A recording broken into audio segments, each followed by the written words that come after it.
Wake up early morning, grab my breakfast on the run, head downtown and look for fun. Well, I'm an outlaw on the run. Well, I'm an outlaw, baby, with a big black gun. Ladies and gentlemen, welcome to the BeerDad and Brewed Podcast. As always, I am your host, the BeerDad himself, Justin Allen, and I'm joined by my co-host. Here he comes, Brandon Reese, jogging around the corner there. Brandon, we'll let you get your headset here. He was just setting up the camera. That's something new, huh? Hello, I'm here. Here he is. I'm going to quench myself with this fine beer we have in front of us. Yeah, I'm almost done with that. That was a really good beer. So we are here in San Diego, California. More specifically, well, we'll call it Scripps Ranch, but close to the Mecca where I grew up, Mira Mesa. So I'm very happy to be. It's almost like a homecoming for me. But we are here at Harland Brewing in Scripps Ranch, and we are joined by Ryan and Nick of Harland Brewing. What's up, guys? How's it going? Welcome home. Right? Welcome home. It's always nice when work sends you on these random trips and you can make something happen out of it. So I'm really happy to be back. So we're here at Harland Brewing, and one of my personal favorite breweries. So I'm excited to actually see you in person. I know we've talked online and social media, and we've featured your beers on the show because they are proudly carried at the Craft Lounge in Beaumont, California, just north of the 10 freeway. Go in and see Jimmy at the Craft Lounge. Tell him the BeerDad and Brewed Podcast sent you. And he carries a lot of Harland beer. So That's a amazing. lot. It's always exciting when we can make it all the way out to somewhere like Beaumont. I love it. Or a lot of people like to call it Blowmont because it's really windy out there. But it'd be really cool to get you guys up there for a tap takeover one of these days. Oh, that'd be fun. Yeah, I mean, we just kind of expanded our distribution network, and, Yeah. and more of our beers are going to be readily available in the IE and those Awesome. little more remote areas like Beaumont. And Yeah. make it all out in the valley. So Your beers do really well there at the Craft Lounge. They fly off the shelves usually. When Jimmy first started carrying them, that's what got me hooked. And when I'm in there, at any given time, there's at least one or two people drinking a Harland beer, no matter what, if not more. So you should be proud of that. That's amazing. Yeah, no. we should have you here all the time. I mean, I feel really good about ourselves right now. I'm pretty sure Los Angeles, where I'm from, they're getting by right now only on Japanese rice. That's like We feel it on the production side, I say it's that. been the beer the past couple of months. Been going through some rice like a madman? Oh, man, it's crazy. Pallets of rice. Yeah, I mean, as soon as we opened LA, Japanese just started crushing. So it's we appreciate the support up there. You That's know what I'm awesome. Yeah, it's cool to Hell see. yeah. It's really cool to see your beers like all over the place. I'm sure you guys see them on social media, like not even just here in California, but other states. People post them. I've seen them. I mean, overseas. I'm sure you've seen them online. That's got to be as a brewer, somebody that puts their heart and soul into this process. To see someone enjoying that beer far, far away, that's got to be awesome. It's honestly crazy because it's funny because I tell this story a lot, but Nick and I, like on our first day when we were able to brew a beer, it was my first day working here. Nick had been doing the build out of the brewery. Yeah. First actual brew though, and we were just like, what do you want to make? And we were like, I don't know. And then it's like, what's our theme? What's our vibe? Like, what are we doing? And we're, we don't know. I don't know. We got to figure it out, And so coming from that to now having, a following for beers and, having, I feel like kind of found our place in the beer scene, Right. is huge. Cause at the time when we opened 2019, there was 170 plus breweries in San Diego. Yeah. And to stand out in that crowd is how. Not it's only stand out, but you guys are close to so many huge heavy hitters, Yeah. especially at Miramar, like just across the freeway almost. Yeah. And to be able to do what you guys did in such a short time frame, that's a testament to the type of beers that you guys make. It caught the attention of San Diego, and then eventually it kind of blossomed from there. But congrats on that, guys. We appreciate it. It's kind of funny, but like we kind of had this growth built in because the way the business is formed, and we own a distributor as well. Yeah. So Scout Distribution is our wholesaler that we all own under the same umbrella. So it was really easy for us to get beer into the hands of people. But more than that, I think because we own the distributor, it's easy to be super reactive. And when things work, we know they work, and we keep doing it. And when they don't work, we can react so quickly because we have, there's fewer levels to making changes. So it's like we've been able to be so reactive, and honestly, like we're the type of brewers who, lots of different ways to decide what you're going to make, and a lot of people, a lot of brewers think that they should be dictating what people are drinking. We're not that way. Yeah. We're like, we're going to make what people like, and we want sellout beers. Like, we want beers that like people line up for, even if it's not something that we drink. Like, we're going to make it, and we're going to make the hell out of it, because that's what we want. You know what I mean? It's like, I'm not going to tell you that you should be drinking some goofball, I don't know, smoked malt American stout in the heat of Pilsner. September. You know what I mean? Right. It's like, that's who wants that? So, we just want to, that's like what we do, is we just try to listen to our fans, and the people in Scripps have been great to us. So we just try to do what people like. That's awesome. And speaking of sellout beers, something that we pre-gamed with, and I'm really excited to finally get my hands on it, because every time I've tried, it's been sold out, is the Ube Milkshake IPA. Yeah. We were just kind of talking about it before we started recording. It brought me back to my childhood, growing up here in Mira Mesa, and a friend, my best friend, Mikey. What's up, Mikey? He's also known as Christian, but I call him Mikey. Probably the only one that still does. But his mom used to make those ube cakes, and I'm just like, man, this tastes just like it. This is so crazy. It's first time, and I didn't know what to expect tasting it. I'm like, I'm going to go into this blind. I already know that you guys make great beers, so I wasn't worried about it being bad, but I'm like, what's going to happen here? Is it going to be IPA? Is it going to be like super ube? Like, what's going to go? I mean, perfect. I don't know how you guys came up with that, but good job on that. I mean, that's kind of right story in the timeline of when that happened. Yeah. So Ryan just talked about it, right? The first week or the first brew, it was like, what are we going to do, right? Yeah. My wife and her family is Chamorro, so they're from Guam. Yeah. So we were here and open for a week, and then we had a trip to Guam planned. So we brewed for a week, and then Ryan was on his own for a little bit, because it was just the two of us at that time. So we were out in Guam, and it's another Pacific island, and there's a lot of influence of other islander culture out there. So there's a lot of ube things out there. And I was at a bakery and was eating this ube donut, and I took a picture of it and I sent it to Ryan, and I was like, I really don't know how we're going to do this, but we need to figure out a way to make a beer out of this. And so it's kind of cool, because now it's become one of the most popular things that we do, and we have a whole festival dedicated to it. And just had it. That's right. Yeah, a couple weeks ago, which was in and of itself a lot to do, but But I mean, where we've come from with that is like, we've always tried to do things and make beer for a specific reason. Right. The very first smoothie sour we ever did, we did it with Mortalis, because they're who does them, right? And they're like who we looked up to for that. So we've always been like, we're never going to make something just to make it. We're going to make it for a reason. And so we explore new styles because we're going to do it with somebody that's a friend, or we explore new ingredients because we have family influence, or whatever it may be. So that's kind of how we've always tried to, I don't know, guide our decision-making process, honestly, as organically as possible, right? We don't do things to be hype or to be cool. We just do them, and if people like them, cool. And if they don't like them, that's cool too. Yeah, like the first batch, we were getting ready to, I remember even just brewing it. Our owners were like, are people going to buy this? And I go, I don't know. Maybe. And they go, are people going to know what it is? And I go, I don't know. And then we had never been like the type to sell out a beer release. Right. And so we had no limit. We were just open, and we're like, hey, we're releasing this Ube IPA, Milkshake IPA. And then next thing you know, there's a line out the door, and people are buying flats, cases on cases. Yeah. And we're like, oh, well, we only have 50 cases. We should probably start limiting this. And then we're like, I don't know, 4-pack limit. And then we're like, oh, it's getting even crazier. Like two 4-pack limit. We're like, all right, 1 4-pack per person. And then, and at that time, the sourcing of the ingredients that go into that beer limited us to a 10-barrel batch, so one of the smaller tanks on our pilot system, and we couldn't get more. We bought out Amazon of all the ube. It's dehydrated ube powder. We bought them out of all. The FBI is looking at you guys. What are these guys doing with all this ube? Yeah, I mean, you're from Mira Mesa. We went to Seafood City and got as many frozen packets of ube puree, and I mean anything that we could find to use in it, and it was we couldn't find it for months after that. Yeah. So even if we had wanted to redo it, we couldn't. Make more. You guys are just trying to build it hype. I'm like, no, I literally just can't find the ingredients. Gonna have to start growing it here. Yeah. Did you guys where I could find ube? Did you find ube in all of its various forms hard to brew with, or? Yeah. So I think this is what, the 4th or 5th time we've brewed this beer now. Yep.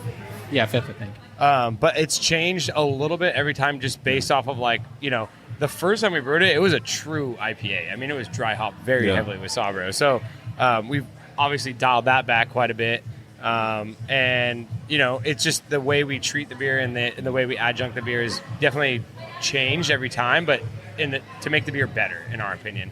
Because the first time we were just, I don't know. So for the listeners, how would you describe the flavor profile? What they're going to experience with the ube, and I'll see if it matches up with what. I already know it tastes like an ube cake, but what were you going for? So, I mean, typically in ube desserts, you'll find it paired with coconut a lot. So we did a heavy treatment of coconut. So basically, it's dry. It's actually got coconut milk sugar. Yeah. So it's actually like lactose, but it's Coconut derived from flavor. coconut. Yeah. That's in the whirlpool. And then some Sabro in the whirlpool. And then also some regular just lactose. So there is milk sugar in there. And then knock that out, let it ferment, dry hop with a little bit more Sabro. So Sabro, if for those who don't know, it's a newer varietal, but like when you dry hop with it, it literally tastes like coconut. Yeah. That's Right. It's the big coconut guy. Yeah. We're not huge fans of it, but it's funny because we buy like for a this beer. box a year, like just for this beer. You know what I mean? Yeah. It can something about Sabro that I've noticed, and I know you guys, is it'll help balance out if you're using any other more bitter hops. Just because that coconut flavor is really what balances out. It Yeah, gives has like a perceived sweetness for Yeah, sure. that's literally what I was gonna say. Yeah, perceived sweetness basically from the coconut aromatics on it. So Yeah, and then we recircuit on all the ube powder, the puree, the That's where we get the concentrate. color. That's where we get the color. And then we also do a bunch of coconut. So we recircuit on coconut too. So Nice. I would say it tastes like a like a sweet potato pie coconut cookie. Kind Okay, I like that. of. I don't know. Yeah, I like that. I agree with that. I was gonna say the quality that you're gonna get for me flavor wise is maybe like a velvet cake, Oh, yeah, velvet I can see cupcake, that. but Yeah, with yeah. coconut like cream frosting Yeah, on top. I can see that. And then, and obviously the color is amazing. For those of you that like are Instagram beer nerds that like to take their pictures, we took some already. It's bright purple, like Barney the dinosaur. It's bright purple. that's right. So it definitely comes out cool. But yeah, like I said, it's blended very well. It's super smooth, not bitter at all. You get a lot of the coconut, and just it rinses clean, no bitter aftertaste or anything like that. So I'm glad I finally got some. Awesome. Love it. Yeah, this year we did, because we did Ube Day, we did 30 barrel batch. So yeah, it was hard to get all the stuff for that. It took, I mean, we knew we were doing this a year. So basically it was like a year of planning just to brew a 30 barrel batch of Ube Milkshake. So it's a once a year release for sure. Yeah, and so everyone's going to have to look forward to Ube Day, Yep. right? It's always going to be in September. Okay. Pretty sure it's always going to be in September. As of right now, we're Yeah, planning. so kind of, building on where the beer came from, right, as being, in this Pacific Islander inspired flavor profile. So a lot of the Yes. beers that we've done have been inspired by, those cultures and by my wife's family, who she's also our chief of staff here. So she has a big influence over what we do. Awesome. But yeah, I mean, so it's kind of turned into like a cultural celebration as well. So, we feature island reggae artists and, island food vendors and merch manufacturers. And we kind of turned it into, for those not from San Diego or knowing of the culture, the Pacific Islander Festival is the following weekend. So we try to do it the weekend before, knowing Nice. that a lot of people from other, parts of the world travel out here for that. Right. So that we can have them all here and, really, really try to make it both a beer festival and a cultural celebration at the same time. It's a perfect location for it, as far as Pacific Islander culture. You obviously here growing up in Mira Mesa, it used to be a Navy base. Now it's a Marine base, but a large influence of Pacific Islanders via the Navy came here. Yep. And in fact, that's how my friend Mikey got here. Oh, awesome. But yeah, it's a great location, great spot, great time of the year. I wish we could have came. Of course, we were committed to Oktoberfest at King's Brewing. Yeah. And I was like, man, well, what if we did like half the day at King's and then hauled ass down there to get down here for Ube Fest? That'd be crazy. Maybe we'll try that next year. Yeah. We'll have to do some liver Olympics beforehand. Yeah. So, Yeah, well, how was it? Because I know Jeremiah's been working on that lager program, so I'm sure he had some great beers. It's amazing. If I wish I could have brought, because I think I have one can of from the KBC Lager House. He went to GABF one year, or I don't know if it was for GABF or if it was for another festival, but he went to Bierstadt, and then there's a Czech brewery there in Denver as well. Yeah, Cohesion. There you go. And he fell in love with it. Came back and he's like, I'm doing this. Yeah. And I'm like, well, I'm not going to tell you don't do it, because that's all I like to drink. So by all means. And he takes it so seriously. Everything. If you've ever known or met Jeremiah, he does everything he's got to do it top, you know. Yeah. And so he bought all brand new equipment, set up a new spot. So he's got his main production brewery for everything else that he makes, and then just one for KBC Lager House. That's awesome. And it's kind of his little baby, and kind of a couple years in the making now, and it's getting better and better and better. He's got the slow pour pilsners and the milk pours. Those are awesome. And Sucker for a milk pour. You got to try it. You have to go up there and visit. So, all right. Well, we poured another beer, and we're talking about Oktoberfest, and I see something here that I actually wanted to try. So, good segue into it. I figure we dive right into the Marzen that we did with Tripping Animals. Oh, yeah. Yes, please. So it's kind of funny because one of our things last year with collaborations was, I think there's expectations with certain breweries of what style will be brewed. Right. And that's not always fun for the brewers because, I just feel like it's like, we got to brew this because that's what people expect us to brew. Right. So I remember our first collaboration with Horace, everyone's expecting a pastry stout, and we came out with a Dortmunder, like an export lager. They're like, what is And this? they're like, wait, what? And so we kind of have fun with that. Yeah. And so now with Marzen, or the Tripping Animals crew last year, they came out and hung out at the brewery, and we did a smoothie sour called Miami Fluff. Yeah. And it had all the fruit and all the marshmallow in it. Yeah. But I was like, I asked Ignacio, I'm like, how do you feel? Maybe we brew something for us. And we'll sell it still too. And he goes, oh, absolutely. And I go, I think they came out, it was September, around September. Yep. Just in time. So I was like, like, how about a Marzen? He's like, let's do it. And then it did so well, we brewed it again this year. So we did actually a 30 barrel batch this year, got some distro, and So, I mean, we could dig right into it, but it's kind of funny. You'll taste what we do here, but our kind of approach to most of what we do is, we're kind of going off the conversation we were having before about GABF. We don't really brew to style. Nothing that we do really fits a style guideline, and including this. I mean, we just did a collaboration Marzen with our boys down the street in Bolden, and theirs is far more true to style. But ours is kind of like, we design all the beers the way we want to drink them. I mean, our West Coast IPAs aren't that bitter. Our pilsners and our lagers aren't that bitter. They're not that hop forward. Like, we kind of like, we decided a long time ago that we were going to make the beer that we like. We were going to make the styles the way we like to drink them. And so this is a perfect example of it. I mean, it's biscuity, and it has some good that kind of Munich-y Vienna malt character to it that has like this breadiness. But I mean, at the end of the day, it's a crusher, and that's like most of our lagers. We try to make them crushers. Yeah. I dried it out a little bit more than most, and then hit it pretty hard on the Whirlpool with some Saaz and Hallertau Blanc, which is not traditional. Not traditional, especially with a solid Whirlpool edition. As the beers aged, the hops fell off a little bit, and it kind of turned more into that traditional, like Marzen that you would expect as far as the complexity and caramel notes to it. But that's really good. What do you think, Brandon? Yeah, I almost get something like floral right at the start of it. I think that's like the Hallertau Blanc. Yeah. The Hallertau Blanc gets pretty bright and like floral, and then Saaz is like your traditional noble, but one of my favorite hops. This is cool, and I know you guys say do a lot of non-traditional, and that's kind of what I like about you guys, is the uniqueness to your brewery and everything that you guys put out. And I think this works because, it's Oktoberfest, it's Marzen, but you're a collab with Tripping Animals, who are a brewery.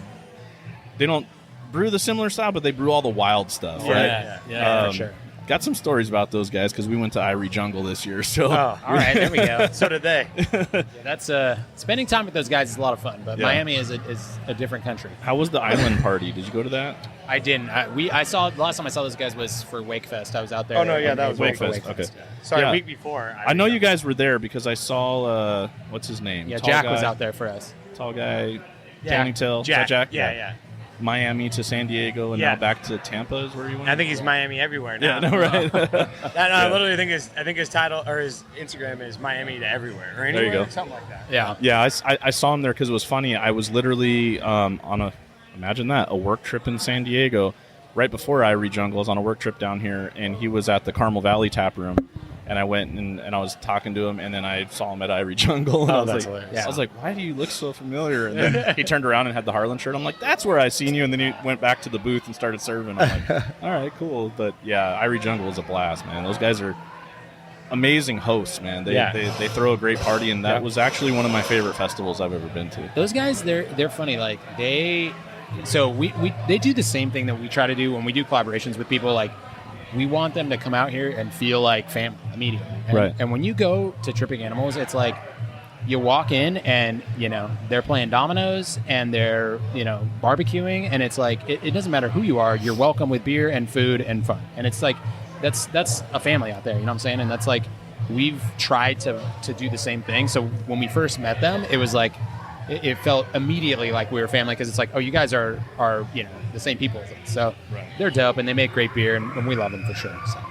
Oh, that's awesome. I was just thinking, like, man, if I went into like my local bottle shop or something like that, and I saw a 4-pack of this, like, Done. man, tripping animals and Marzen, Harland. and then Right? collab with Harland, like, wow, yeah, you gotta grab a 4-pack. There you go.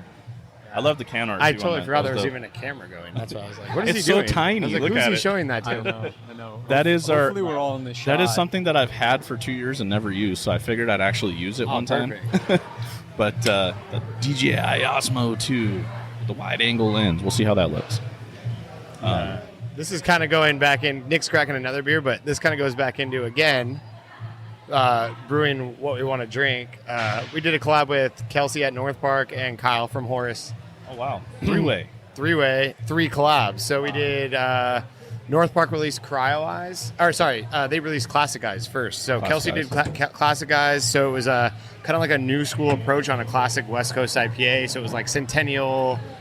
I want to say Centennial Cryo he got. It was like Centennial Cascade, Simcoe or something like that though. But it was all classic hops, but just in like kind of new formats, and it's like a little bit more of a classic take on that. So Classic Eyes was released from North Park, and then we did Cryo Eyes. So we have never done a all cryo hopped IPA.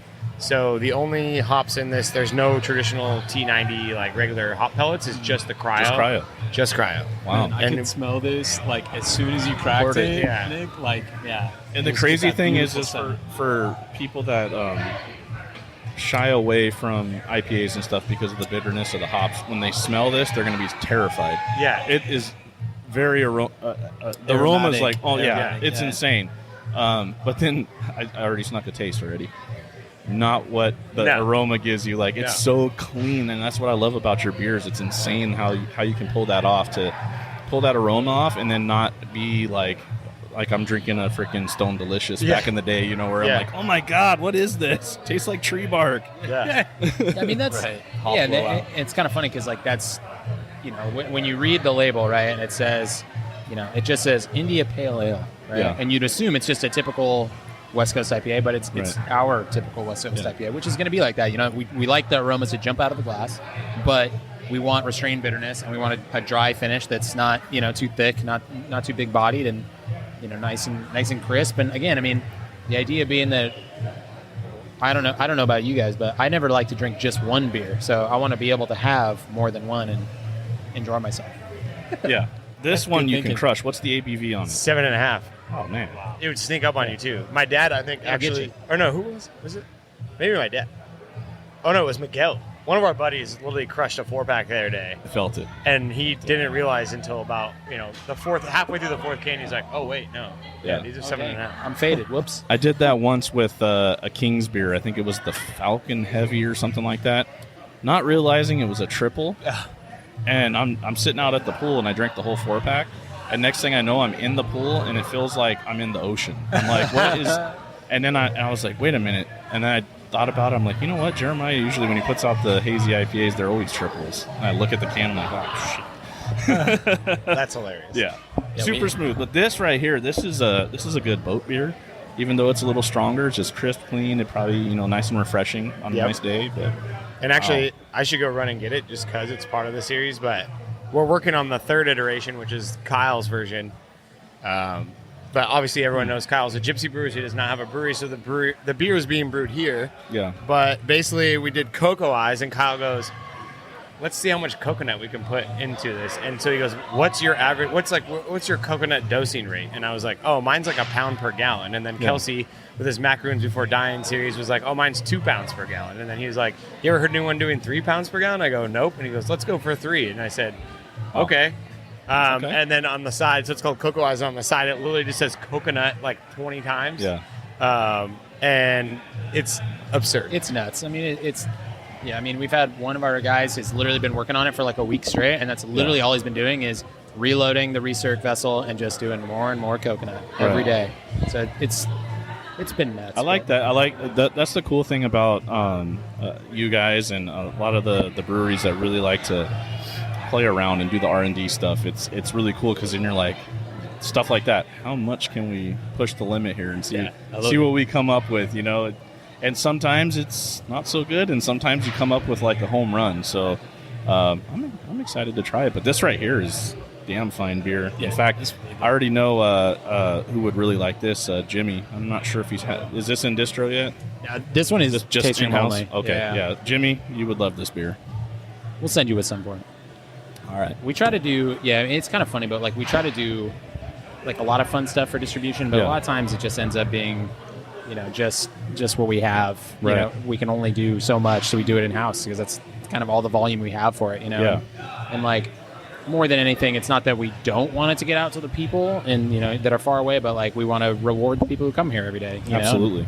And especially, you grew up in this neighborhood. It's a neighborhood area. You know what I mean? Like it's a very community-centric area. This is, I know there's not technically there's a bunch of breweries close by just up the freeway, and you have, I think, there's the cidery down the street, and then I know you guys have what used to be Savage Wood, now Voodoo Child or Voodoo. Yeah, I don't know if Savage Wood's still there. It's like, I thought they were still there. Maybe not, though. I think some of his beers are there. I know Lance moved to Idaho. Gotcha. Shout out to Lance, Lance Savage Wood. He took care of us when we came down and visited his brewery a couple years ago. But yeah, you guys are in a great spot because you're in between Scripps Ranch, Mira Mesa, Penasquitas. Yep. And it's kind of like, okay, so obviously a ton of our breweries in San Diego down, North Park, downtown San Diego and all that. And of course we have the Miramar hub, which you guys are just north of that. Yep. And then you're kind of that last stop before you get up to North County where all the other stuff is at. So it's a good location. Kind of guys got your own little niche over here in a great spot. It's a nice little industrial area. And it's walkable for a lot of, unlike Miramar, that no one lives on Miramar. Right. So it's kind of nice being here because there's a lot of residential places around here. So people walk down here and have a beer on a Friday or Saturday. Yeah. I think there's literally a piece of coconut in one of those glasses over there. So you weren't kidding when you said all the coconut. No. Yeah, so just to put it in perspective, so like this started at like 18 barrels. So I think there's a little over 1,500 pounds of coconut in here, of raw and toasted. Man, I'm just picturing that poor guy climbing up those trees and having to pluck all those coconuts. You should picture the poor Jake, one of our brewers, who had to like re-sanitize and clean that. Oh my gosh, I'll bet. He had to do it. It was every 2 days for the entire week. He was basically emptying out around 600 pounds of saturated coconut and then re-sanitizing and filling with another 600 pounds of coconut. So. Yeah, this thing is next level for sure. So we have in front of us a beer that we were just talking about that has not yet been released, trying to push the limits of how much beer you can put in coconut. So it's coconut eyes? Cocoa Eyes. Cocoa Eyes. So three-way collab, Harland, Horace, and North Park. Yep. That's it. And it's finishing the Eyes series, I guess, that you would, There is a piece of coconut in there. it's liquid almond joy. It's kind of cool. It's the third time we've done a three-way collab. Did you smell that? That's insane. It's honestly stupid. Wow. But good. Stupid in a good way. Yeah. I mean, obviously, if you don't like coconut, it's probably not going to be for you, but... Or you have an allergy. Yeah, Or don't it drink might this. kill you just smelling. Yeah. You're not kidding, man. I barely even got it up to my nose. I'm like, I can smell it already. And then you really smell it, and you're like... Even funnier story was Kyle had bought... He didn't know if that would be enough, like our treatment of it. Wow. You like Oh, it? my God. That's a lot of coconut. It's a lot of coconut. I mean, you can look at, there's oil like at the top. Coconut There's oil. no head retention because it's so greasy from the oil that it Right. just kills it immediately. I think push it more. Go more Yeah. coconut. More Yeah, coconut. just keep going. I hit a it's point ama- where it's just it's like, amazing, I think though. at a certain point, like, it doesn't, can it smell more like coconut than Right. a coconut? I don't know. Man, this is I love this. crazy. This is definitely something people would expect having like the Horace name on the collab. Right. You know, I've had Right. many samples of Horace over the years. I've always been tempted to join the club. Yeah. Haven't yet. Someone's like, "Hey, let's go in on it together this year." And I'm like, I don't know, because I somehow always end up with Horace via trade or someone Gotcha, else yeah. just hands it to me.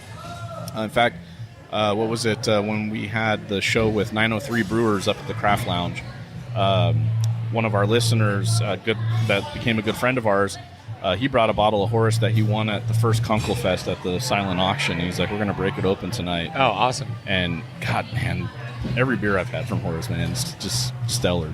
Can't drink that whole bottle, though. Like, you got to share it. You Yeah, gotta I just share it. beer for sure. Beer with friends. I don't know if he's putting this in the 12-ounce format or the big one. I forget. But it's getting bottled next week, so I'm sure it'll be... I don't know how he's releasing it either, because there's a good amount of it. So It's like boozy chocolate syrup with Yeah. a shit ton of coconut. And I mean that as a compliment. No, yeah. Yeah, and it's not cold or carbonated yet. You guys are kind of tasting it in its rawest form, but Wow. Yeah, this just got done with the last recirc today, so it's crashed, and now we'll carb it on Monday and then package it next week. I'm trying to think what I'm tasting here, because there's something very familiar. It's like German chocolate cake. Maybe that's what it is. It's very, what you said, It tastes very like a heavy, dessert, like the you know? coconut oil. What am I tasting? I want to say it's a candy. There's like a coconut candy that's like kind of boozy It's tasting. like liquid almond joy? Maybe. Or- Yeah. Well, almond joy yeah. definitely for sure. Oh, but boozy, so it's But got to have boozy. like one of those... It's like Christmas time. They come in like little balls, and they have coconut and chocolate and booze inside. You know what I'm talking about? That's I know what you're talking about. Yeah. like those Lindor truffles or whatever. something like that, but with the alcohol in them. Nick loves Christmas. He'll know. I mean, I'm a big Christmas. I'm Well, the you got worst. you got the name Nick. You have to like Christmas. There we go. So I want to open this bottle, but I'm like the worst brewer of all time, and I don't have a bottle opener. Oh, I got you. Let's see. Oh, we have one in the back, too. You can't be called the beer dad without having multiple Yeah. bottle openers. You gotta be So prepared. There it is. In fact, let's see. We're gonna go Urban South HTX There right you here. go. All right. Here, All right. hold my mic. Got you. Should we get a There's little like- picture of that before you crack it? Yeah. This is another unreleased beer. So this is for our membership. I just get excited. You know, I want to bring you guys all the new stuff. This is like a beer that we do members only, but it's I can. it's a pretty Got the little claw. pretty sick beer.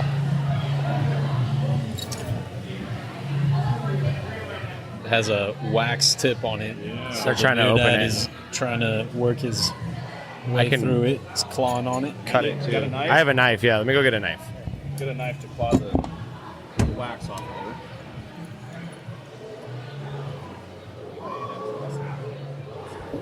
Let's say you can't be a brewer unless you have a knife in your pocket. There you go. I'm far more prepared with a knife than a bottle opener. Right? There we go. Man.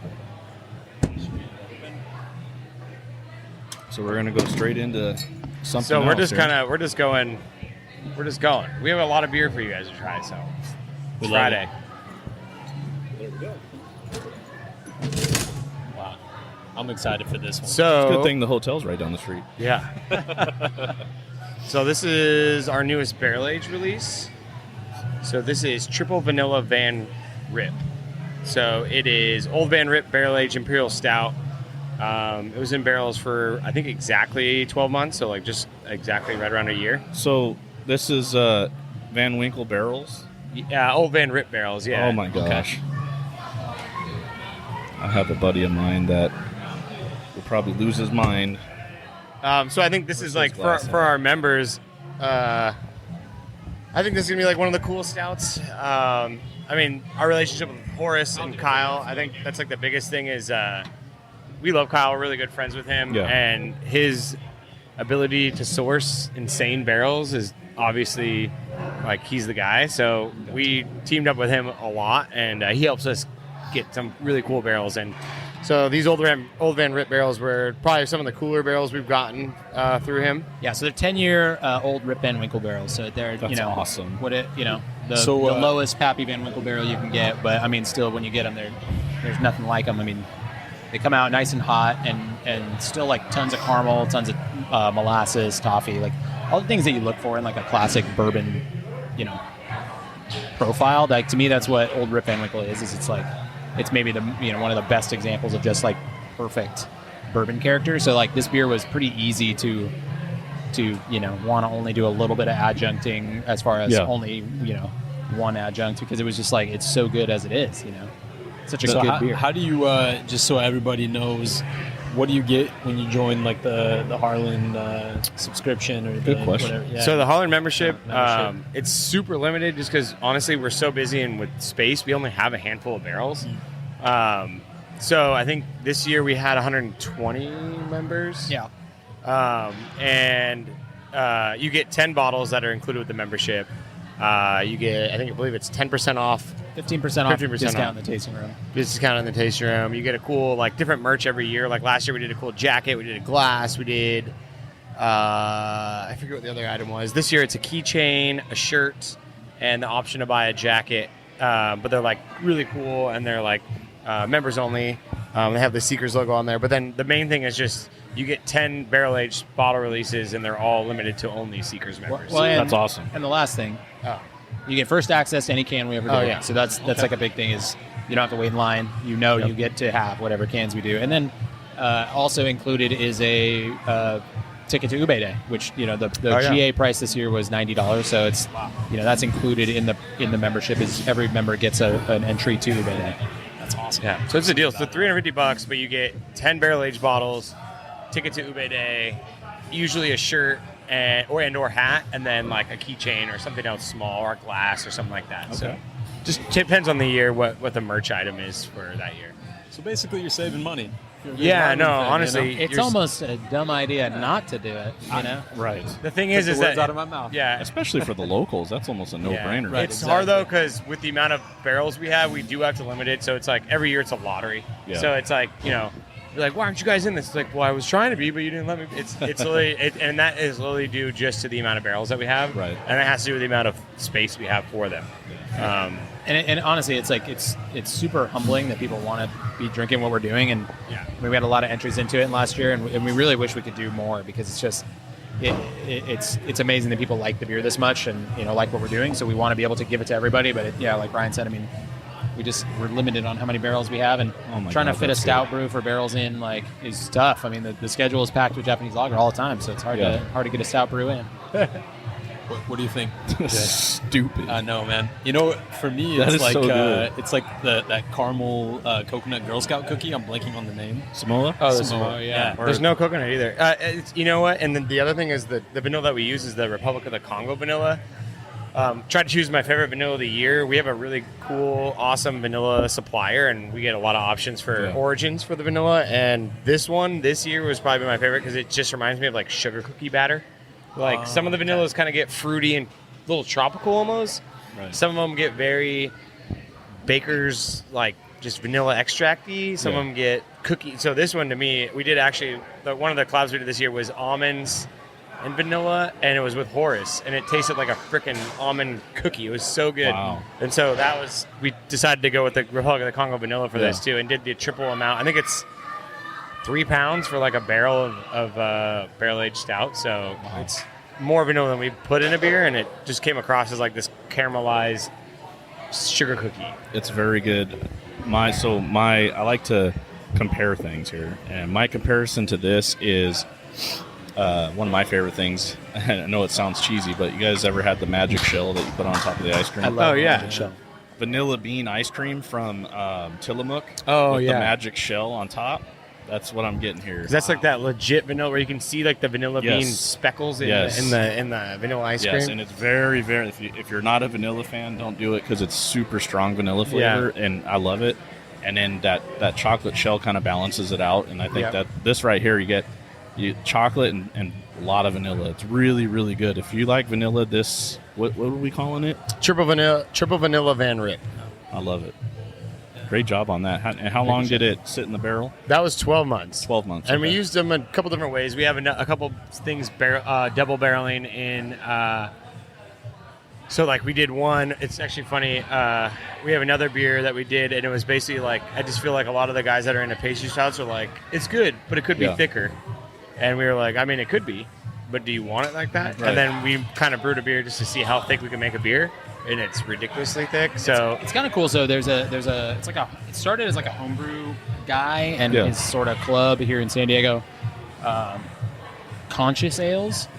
So their first membership had like 7 people, so it was super small. But they're just like homebrewers who are beer fans, and we met them, and we did a beer with them, and the first time we did it, before we put it in the barrel, it was literally like the thickest beer of all time, to where we sent it over to get alkalized over at Juneshine, our friends down the street. Yeah. And she's like, I ran it through the centrifuge 3 times. It's too thick to read on the machine. Yeah.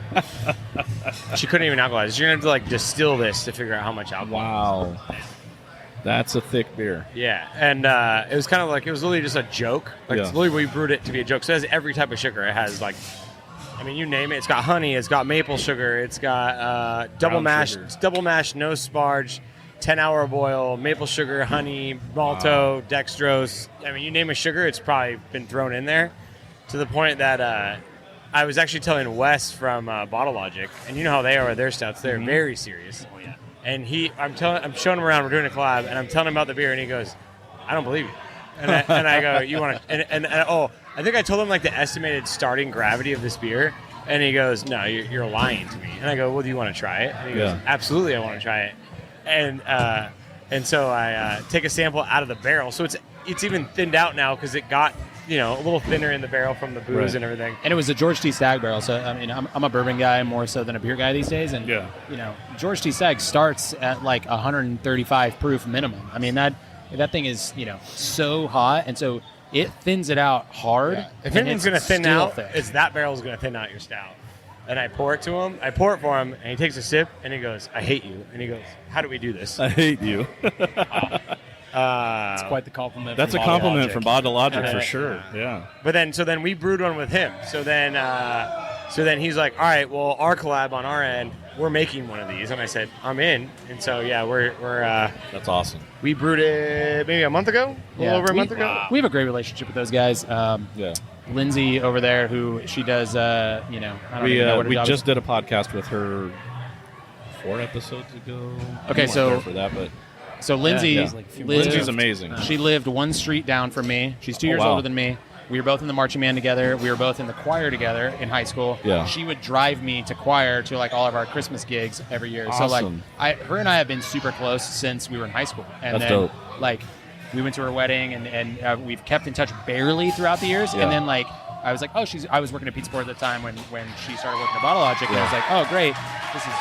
Oh, something happened. Padres Home run, are going nuts. Padres. Oh, there we go, Bell. Yeah. There we go, Bell. We got to throw that in there for the podcast. The San Diego Padres just went ahead 2-0 in the first inning. Josh Bell hit a 2-run home run against the New York Mets in Game 1 of the Wild Card Series. Go. That's a good start right there. Hell yeah, it is. I feel like we got to win this game. That'll kind of just put us on the trajectory. Thank you, for- Scherzer. Yeah, You thanks, should have been a Scherzer. Padre, but I'm glad you're not now because I'll take that home run. Yep. I love it. Sometimes we mix a little sports in here. I am obviously grown up in San Diego, so I'm a huge Padre fan. So Yeah. Yeah, we wouldn't have had you guys in if you were a Dodgers fan. Oh, so. that doesn't work. Yeah, you don't have to worry about that with me.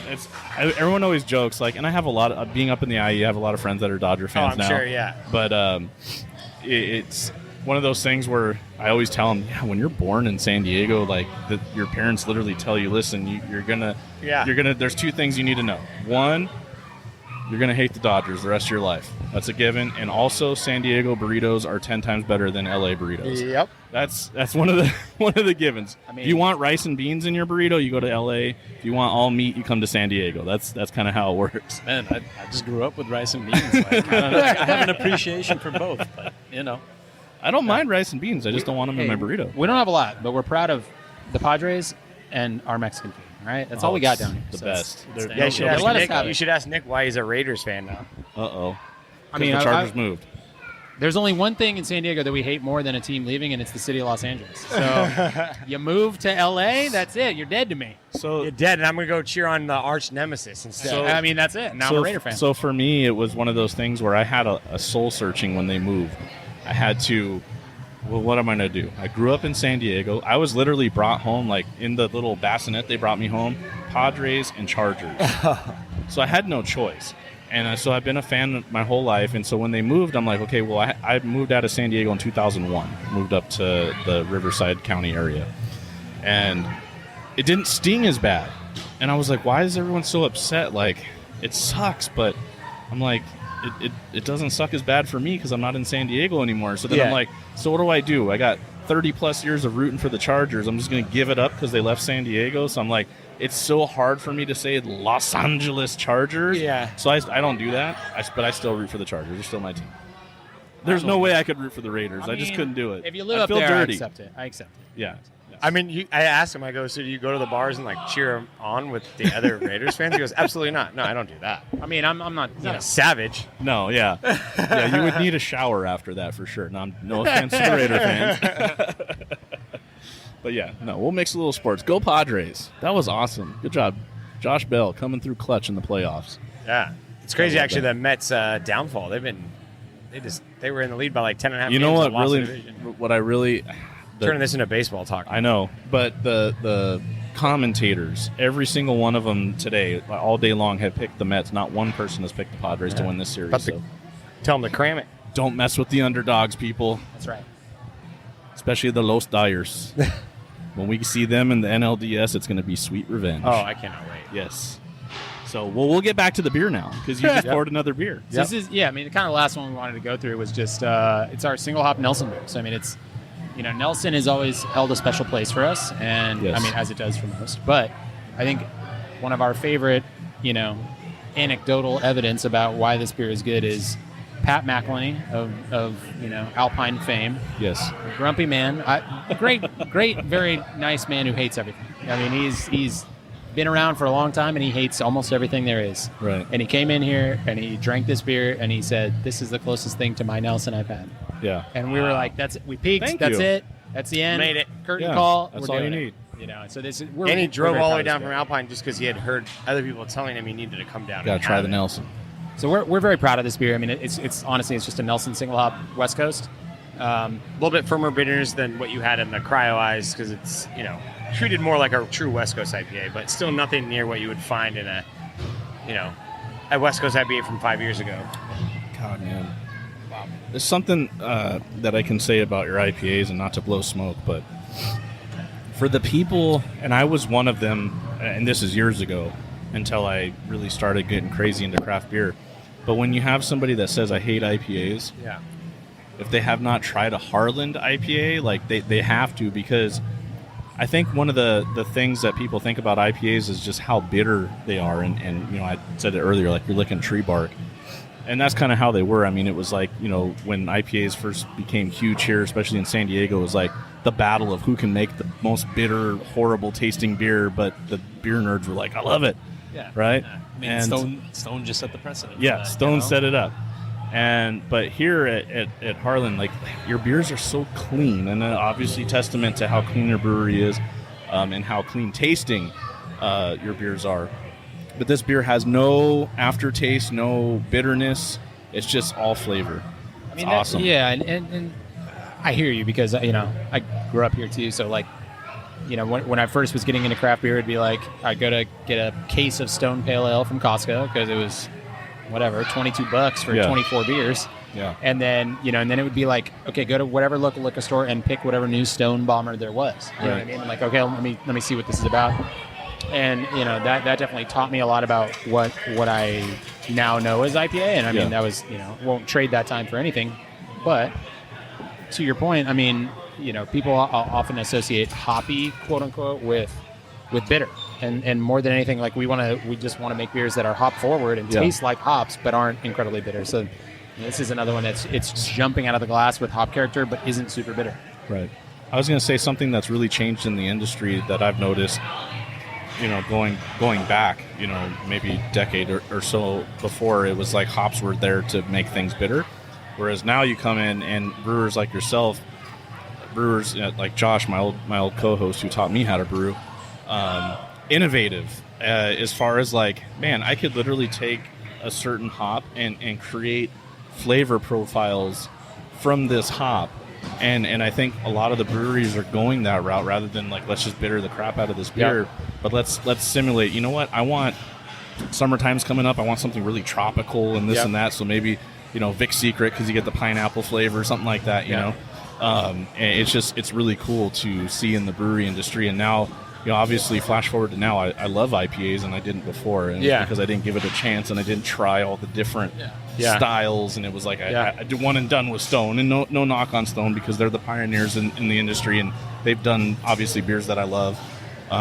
But yeah, you guys, everything you do here IPA wise, probably one of my at least top 2 West Coast style IPAs. Thank you. Any of them. Yeah, I mean, I know. I think the biggest thing is just, especially with brewers like, I don't want to take all the credit because I think Kelsey at North Park, we get along really well because I feel like he's kind of on the same page. And I think the main thing too is these days is the hop, the companies, the brokers, the growers, the farmers, everything. Yeah. They're so innovative on that front. So Right. like the different products that we have access to now that are like crazy new innovative products are insane. And so I think just, when you find a brewer like Kelsey at North Park or like myself and Nick, like I feel like just always trying to be at the forefront of like what these new products are and how to utilize them properly in a beer allows you to have these beers that are insanely aromatic without that astringent bitterness that you would find in like old school West Coast IPAs. Because before, you get a little bit of that vegetalness because you had to dry hop them so hard. Yeah. And now with things like Cryo, Incognito, I mean, Freestyle just sent us some Phantasm. I mean, these like GMO thiolized yeast strains, and it's just like, honestly, realistically, if you do your research and you know how to make clean beer, your beer is going to be good. Yeah. And that's all thanks to the hop growers and the innovation that they've been doing and the care that they're giving their hops. And like our New Zealand, we sit pretty heavy with New Zealand hops because like Freestyle, which is like pretty new to the game, killing it, dude. Like Nelson's been around for a hot minute, but like their Nelson is like by far and none the best Nelson, and that's who we buy our Nelson from. It's one of the dopest things about being a new brewery, honestly, is that like we got to forge these relationships ourselves, and like what we've been able to do with these products, and we've gotten experimental stuff. Like Freestyle just sent us 2 jugs of their new hop keef extract. That's like this, their new process to, exploring how we can do the same thing that Cryo is doing, and all these things. And it's like we're getting to be involved on that stuff, and that's like something that I think that I took for granted before, and now it's like it's so special to be able to do that like I don't know, man, it makes me excited to make IPAs, which is like, I mean, that's what I drink more than anything, right? But I'm not always pumped up to make them. It's work. Right? Different process, depending on what type of hops you're doing, and double, triple dry hopping, wet hopping, whatever you're doing, like it's work. But definitely, you can tell here, Harland, you guys put a lot of work into your beers, and I mean, I'm sure you guys probably have made a bad beer, but you'd never put it out because I haven't had one yet. So far, you're doing pretty good. We've been lucky too. I think at the end of the day, Nick and I and a lot of the staff in the back have been into the industry for a long time, and we got lucky enough to learn not what to do with other people's money and at other people's breweries. So I mean, and with that, we'd be remiss without saying shout out to Kim Brisson-Lutz, brewmaster at Maui Brewing Co. I mean, she taught us. She was our boss at St. Archer, and she taught us so much about making beer well and setting standards. And like, it's kind of funny because now, like, so often we reference it to our team, like what she taught us, and like, I mean, we've been able to do a lot because of what the instruction we were given and what she set us up to be able to do. So, I do want to thank her for that. And not even just in a creative like recipe development kind of way, but even just like running a facility this size. So like, right now we're brewing, 90 barrel batches, 60 barrel batches. And, I feel like it's a little bit easier, or not easier, but you can baby a 30 barrel batch or whatever. But when you're like production brewing at the rate that we're producing beer, emptying, filling, There's no time. There's no time to baby. There's not much time to either baby or even beer better turn in less than 20 days or we're in trouble. You guys have 3 locations throughout the area, right? Is this 4? We just opened our 4th. Oh, congratulations! So that's awesome. Good. You brought that up because I was going to have them. We talked about all the beers, but talking about the company and growth, how you guys have grown over the years. So 4 locations. I know of this one, obviously, the mothership, and then you have Carmel Valley, right? Yep. That's our Wampaseo. And then we have Bay Park. So right over there, right off Marina. Across the street from Mission Bay. Yeah, so it's like it's small. Our smallest tasting room, and only has 14 taps. We took over an existing tasting room, but it's a vibe down there, and it's a lot on, especially my during favorite. Warm year. Whereabouts in Mission Bay is it at? So do you know where the High Dive is, or on the east side of the 5? Yes. So the High Dive is right there. We're like 2 blocks north of that on Marron. So, All right. I mean, it's right down there. There's like Luce's across the street, Cecil's Old Fashioned Market, if you know where that is. Is it like Lucha Libre Taco Shop? Now, Luce is like Luce's, another restaurant. Bay Park Fish Company. Those are all the kinds Bay of Park things that Fish Company. Okay, now that we're that- right there, like across the street. Okay. All right. And then we just opened South Park. So we opened a restaurant in South Park. Nice. It's on the corner of Beach and Fur, I think. Date. Beach and Date. Okay. And it's Dale. I always miss that. Dale. It's actually Beach and Dale. Damn, I missed that. And Beach is It looks like Date to me. B-E-E-C-H. But it's so it's right in South Park. I mean, we're right down the street from Winifred and Kindred, and around the corner from the old Hamiltons. South Park Brewing, all that. Yeah, so it's Nice. it's a restaurant. So we're still in process on our license. Yeah. So we're open for food and for coffee. So we're open at 7 a.m. till like 3 or 4 p.m. every day. What type of food are you guys serving in there? It's kind of the base menu is breakfast and then also kind of gastropubby type food. But Okay. the chef that we hired, she's super creative, super dope. She's Filipino and is starting to incorporate some of those flavors. So we have some babega pancakes Oh, that are man. a special, and I mean, it's Any gonna be lumpia? You're gonna bring lumpia in there? good. I'm sure she will. I mean, You it's, have it's, to. it's on the. We have many requests that will slowly be rotating as specials because Yeah. I was like, "Can you make this? Can you make Yeah. this?" She's like, "I mean, I could make it." So I'm like, "Well, We're trying to be respectful to the neighborhood and do what was done before, and then also slowly put in what we can. So we'll get there, and we kind of, since we've been open, it's been a learning process. It's only been like 2 weeks, so Right. we're hoping to get the license any day now from the ABC. But it's awesome because for those who don't know, you can't serve guest beer in California unless you have a restaurant, a Right. bona fide eating establishment. Yes. So we have a lot of friends that we want to feature beers from. So we have Cool some guest beers house. from That'll be cool. Boss Rambler, Vitamin C, Humble C, 8th State, Dream State, Moxa. We have beers queued up to go. As soon as that license comes through, we're Yeah. going to be tapping some super fun stuff from all Stuff the that friends. people that here in San Diego probably can't normally get their hands on. That'll exactly. be awesome. That's what we're aiming for. We want to do some beer dinners That's with cool. some friends. We want to. I have some. We've been making our own maple bourbon barrels, so I have like barrel aged maple syrup that I'm ready to give to For the pancakes. kitchen and let them Nice. kind of go Yeah. ham with. And yeah, it's gonna be fun. So That's really cool. So, short time. You guys opened in 2019. 2019. So, Yeah. and 4 locations. The success is just crazy. That's incredible. It's been nuts, man. It's like we opened in June of 2019. COVID hit in what? February of 2020? February, March, right something like after, that. yeah. A couple months. I mean, honestly, like I remember 9 literally months. when it happened, we were like, Now what? What are we gonna do? And that's honestly, it's kind of funny, but like our business plan was totally different. We were in 6-pack, 12-ounce cans. Yeah. Pre-COVID, COVID hits. We're like, what are we gonna do? And we had to shift, and that goes back into like the ability to be agile. And these that we owned our own Right. canning line. But pretty much distribution was almost shut down because where we distributed to, other than liquor stores were crushing. But we decided to go hard on the specialty can releases. So we were doing a can release a week for, I think, the first year probably of the pandemic. During the pandemic, we took every idea that we had for the whole year, and we were like, Yeah. all right, better start just doing them. So Yeah. we crammed them all into, 6 months, 8 months, something like that. It was wild too because me and Nick literally had the conversation. We're like, dude, we're running out of ideas. What are we going to do? And Right. he's like, I don't know. And then they just kept coming somehow. I don't even I know. don't know. We figured it out. It's like somehow. you black out and then you're just like, oh my God, what year is it? And then because we didn't get any, I call it the COVIDcation, but like we were working the whole time. Yeah. Like Yeah, I of never, course. it was like all hands on deck here Yeah. as far as like, we had to furlough a lot of people because we couldn't have the full staff. But the The sales production team. side was like, But then dude, even yeah. that, like, we brought the sales team back from being furloughed after like 3 weeks, and we Yeah. brought our lead brewer back after like 2 weeks. We're Yeah. like, well, we thought it'd be slow. It's not. it's Let's not go. slow. We're busy. And so, yeah, it was wild. And just living through that, it was just kind of like I don't know, we blacked out and woke up in 2022. that's it's funny you say that. We were just at Oktoberfest and did a podcast with King's Brewing, and prior to the podcast we were sitting down with Jeremiah, and he was telling us about his success through the pandemic, and very similar, like they were thinking like, oh shit, here it is, what are we going to do? And then Oh, they killed it. got I remember nuts. hearing, yeah. the lines I- that they had for I their mean, releases.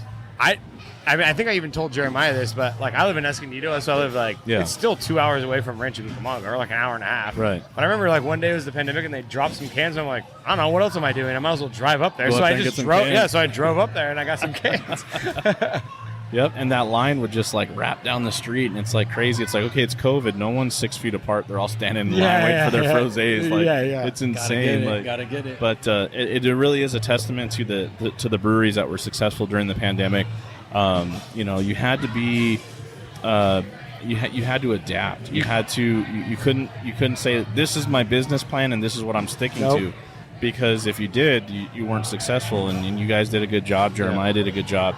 Adjusting that business plan to fit the pandemic. Yep. And then, like he said, and same for you guys, it made them grow. Yep. And then he's like, oh man, now we're way busier than we thought we would be. It's one of those things where it's unfortunate to say or sad to say, because the pandemic was not an ideal situation by any means, and a lot of businesses are dead forever, and that's horrible. And but the people, I think some people were able to rally their way through, and honestly, it as far as brand awareness goes, I think that it helped us. Yeah. I wanted to ask you guys about the coffee component of the business. Like, obviously, a lot of breweries are starting to bring that coffee side in, whether it's like incorporating the beans into the coffee and not having to like outsource or buy beans. Do you guys roast your own coffee? Like, what does that kind of side of the business look like? No, I mean, we have pretty strong relationships around town. So Mostra is who does all of our coffee for all our beers. I mean, Mike and I have been friends for, I don't know, 10 years now, something like that. And, after I got married, I went over and he cooked dinner for us at his house and stuff. So I've been a good friend with him forever. So I mean, every time we try to do coffee with the beers, we try to do it.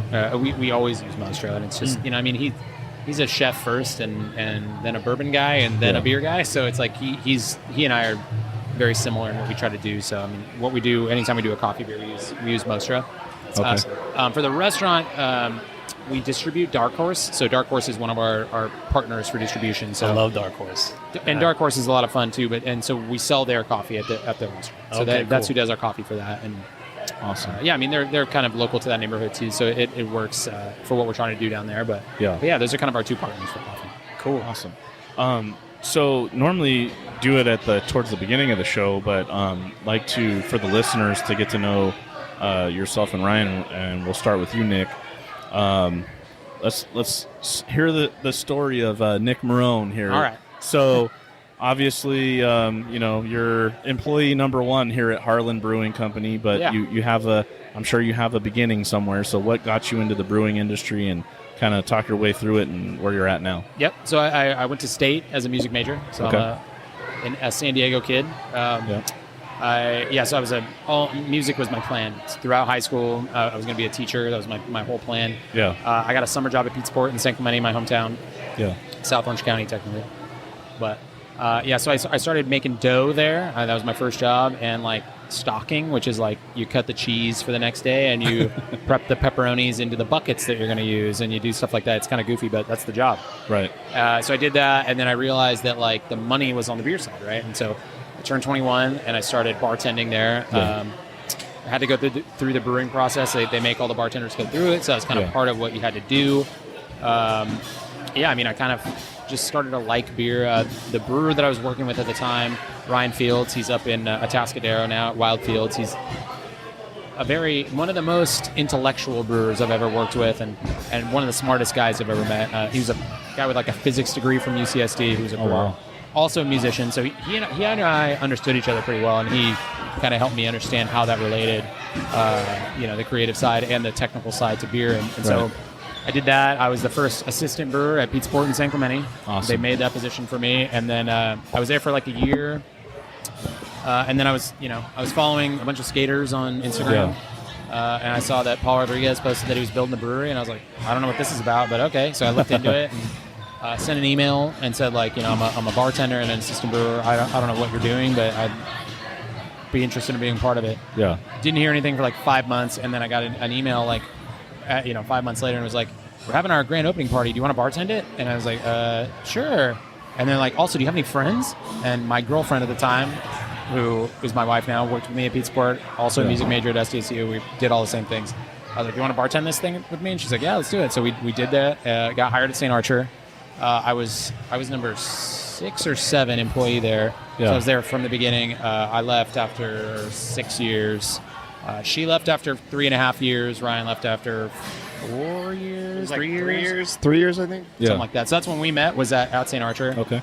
The secret that nobody knows is that I already knew I was going to be leaving to do this maybe a year and a half before I left. Yeah. And before Ryan left to go work at Pure, I had told him, "Hey, we're going to go do this thing. You know, you're No, coming he with said- me. We're doing it." He said, no. He said, if I started my own brewery, would you come with me? And I go, absolutely, let's go. But that was like, I mean, what, 2 years probably before Harlan even opened, like before we Yeah, at actually least a year brewed. and a half, something like It was that. probably Yeah. a year and a half, and then I ended up leaving because he said that, but then I was like, I don't know when this is happening, or he was vague because he couldn't say too much about Right. it. And then I ended up leaving St. Archer for Pure Project. Yeah. And I think they were like maybe a year old, but that was kind of when I had worked at Green Flash prior and then St. Archer. So the Yeah. idea of working at a smaller brewery that had all this hype and was making crazy, cool, fun beers Yeah. was appealing.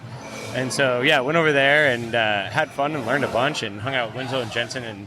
And then, about a little after a year there, I got the call that, hey, we're ready at Harlan. And, I was just a shifter at Pure Project. Yeah. So, I mean, obviously I can't pass up a head brewing opportunity. No. Yeah, and Ryan and I were close before that. I mean, I had worked to get him to be the R&D brewer over there, so at St. Archer. So we'd installed a little system, and I was like, this is the guy to do it. He's going to run it. Yeah. And he and I balance each other that way. Like, I've always been the operational-minded guy, the guy who understands the distribution side and running the big, the Yeah. sales component. But I'm not the creative. You know what I mean? Like, Right. of the, making these numbers up. But of the 200 recipes we've done over the years, I don't know, 5 are mine here at Harlan, and the rest are Ryan's. You know what I mean? Like, that's not who I am. And it was obviously a good choice to choose Ryan.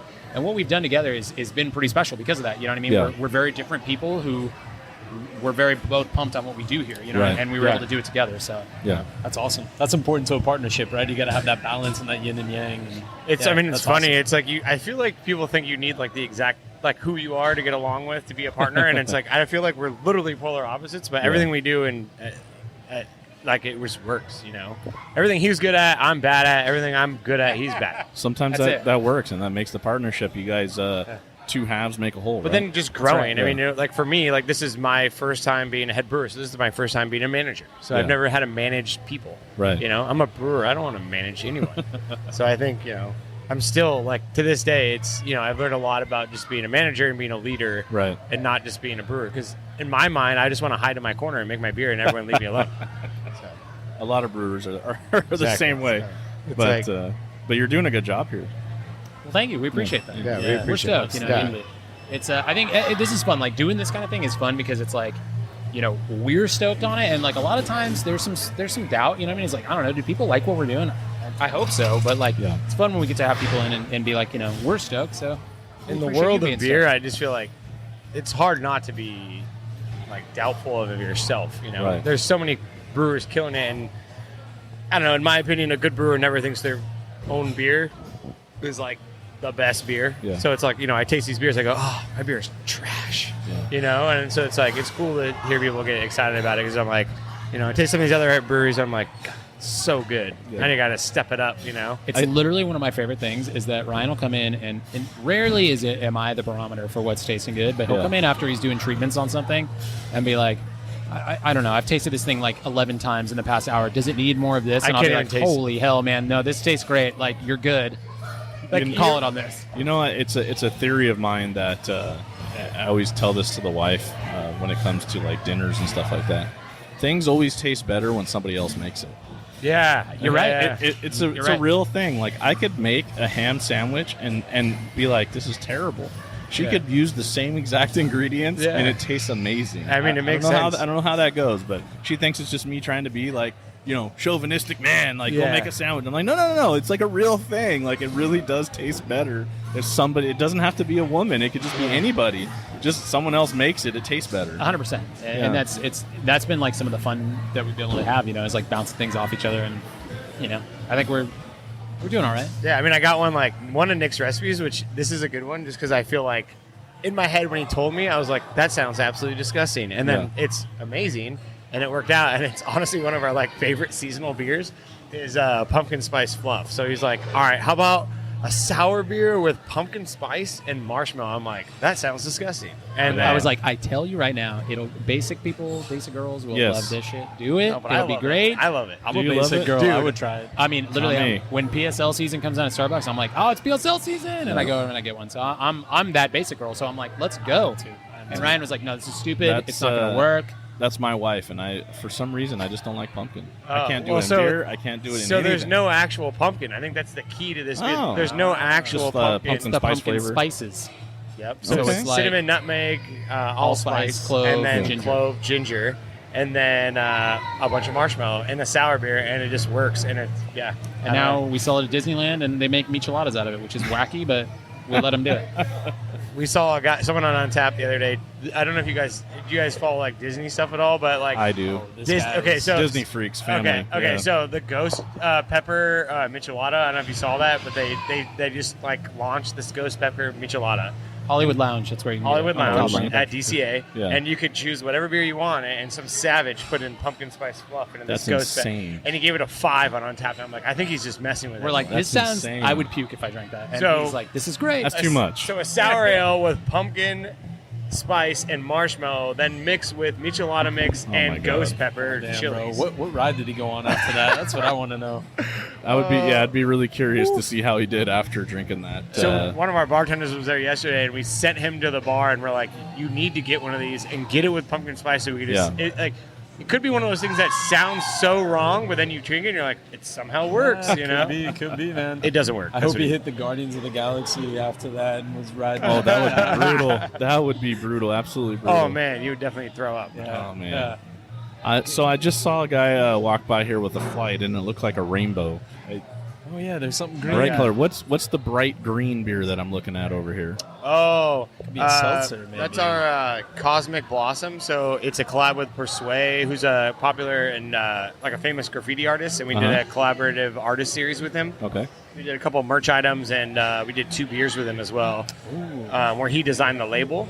Yeah. So this one was Cosmic Blossom. So it's a lager, but then we actually dosed it with some butterfly pea flower, and then the acid from the beer turns it green. So it's blue butterfly pea flower. And it turns it green. It yeah. turned green. Yeah. So if you dose it with water, it's blue. But once Yeah. the beer, the pH of the beer changes the color of the pea flower. I actually didn't even know that going into it, and then I'm like, Yeah. oh, it's actually gonna be green. So That's yeah. awesome. Yeah, I saw him walking by. I'm like, man, look at that flight. There's like a bunch Yeah. of bright colors there, and the green just definitely stood out. That's cool. I did. That's one thing I will say, and this is not a negative thing to anyone or even us, but it's funny. Like the one thing I realized going to Pure Project, because they did all these wild beers, Right. and all the beers are good. But the funny thing is, what I realized is that it really doesn't matter if they're good. It's how Instagrammable are they. That's right. But then you make them good, and then they're like. Well, I double. know that. I could put up a picture of a beer that's got the most crazy adjuncts that you're like, okay, this isn't really beer, but it gets the most likes because it's super colorful, or maybe it's got glitter in it, or something stupid like that. My favorite is when people see pictures of hazy IPA and they go, "It looks so good," and it's like based off of It's literally just a picture. yellow. looks. Yeah, it's so mustard. haze.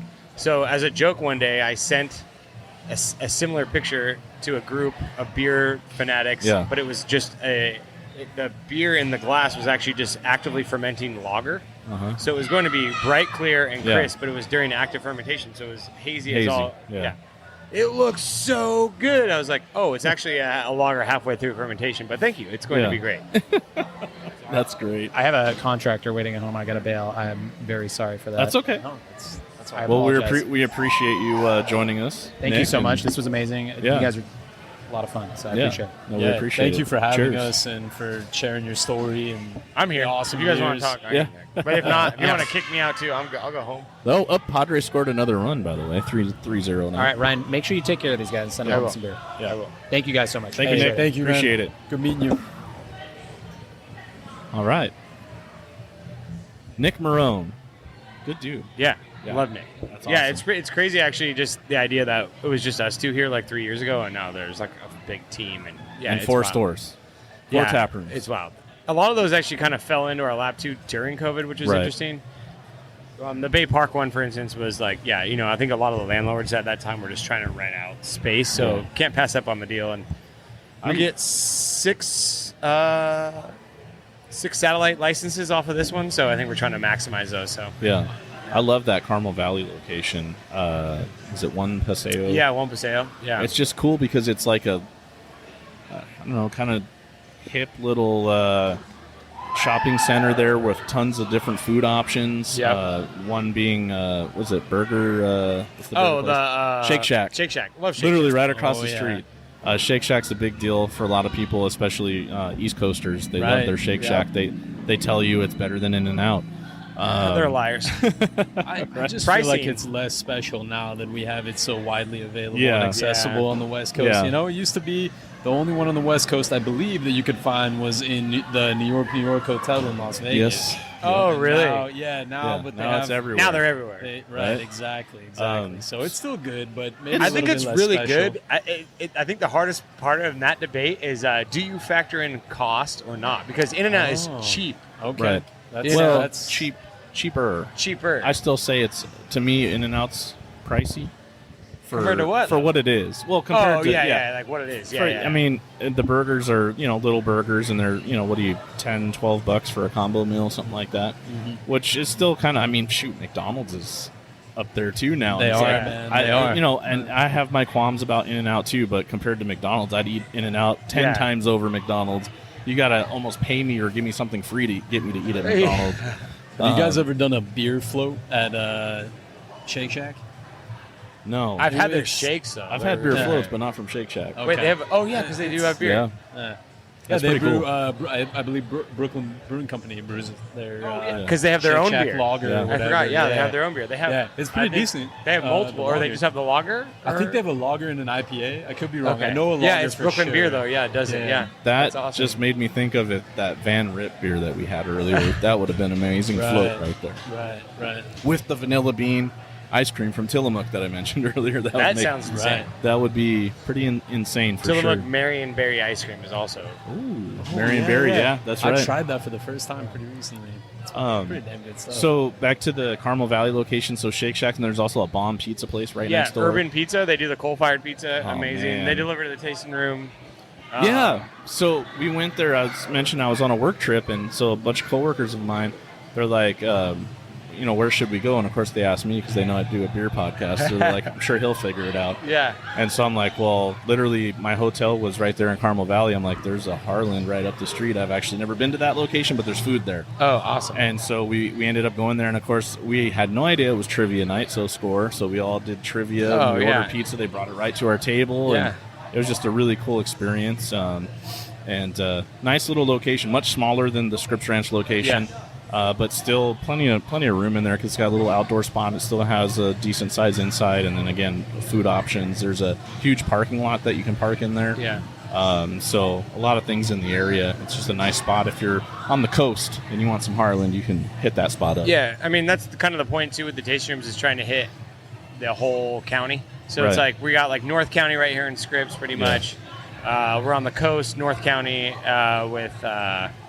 with the One Paseo location in Carmel Valley. Yeah. We got Bay Park, which is kind of hitting that like mid, like PB, OB, like that area, and then South Park is like downtown North Park, South Park area. If you guys somehow were able to break counties and you ended up in Temecula, I really wouldn't be mad at you. Oh, I would love to. So I live in North Escondido, like really Right. far north. Like I live off like Deer Springs Road, so Okay. almost a Fallbrook. Almost there, yeah. And I lived in Temecula for the last year in high school. Yeah. So yeah, I'm very familiar with. I would love to be up there. Some Yeah. good breweries up there too Yeah. in that area. Yeah. It's really Yeah.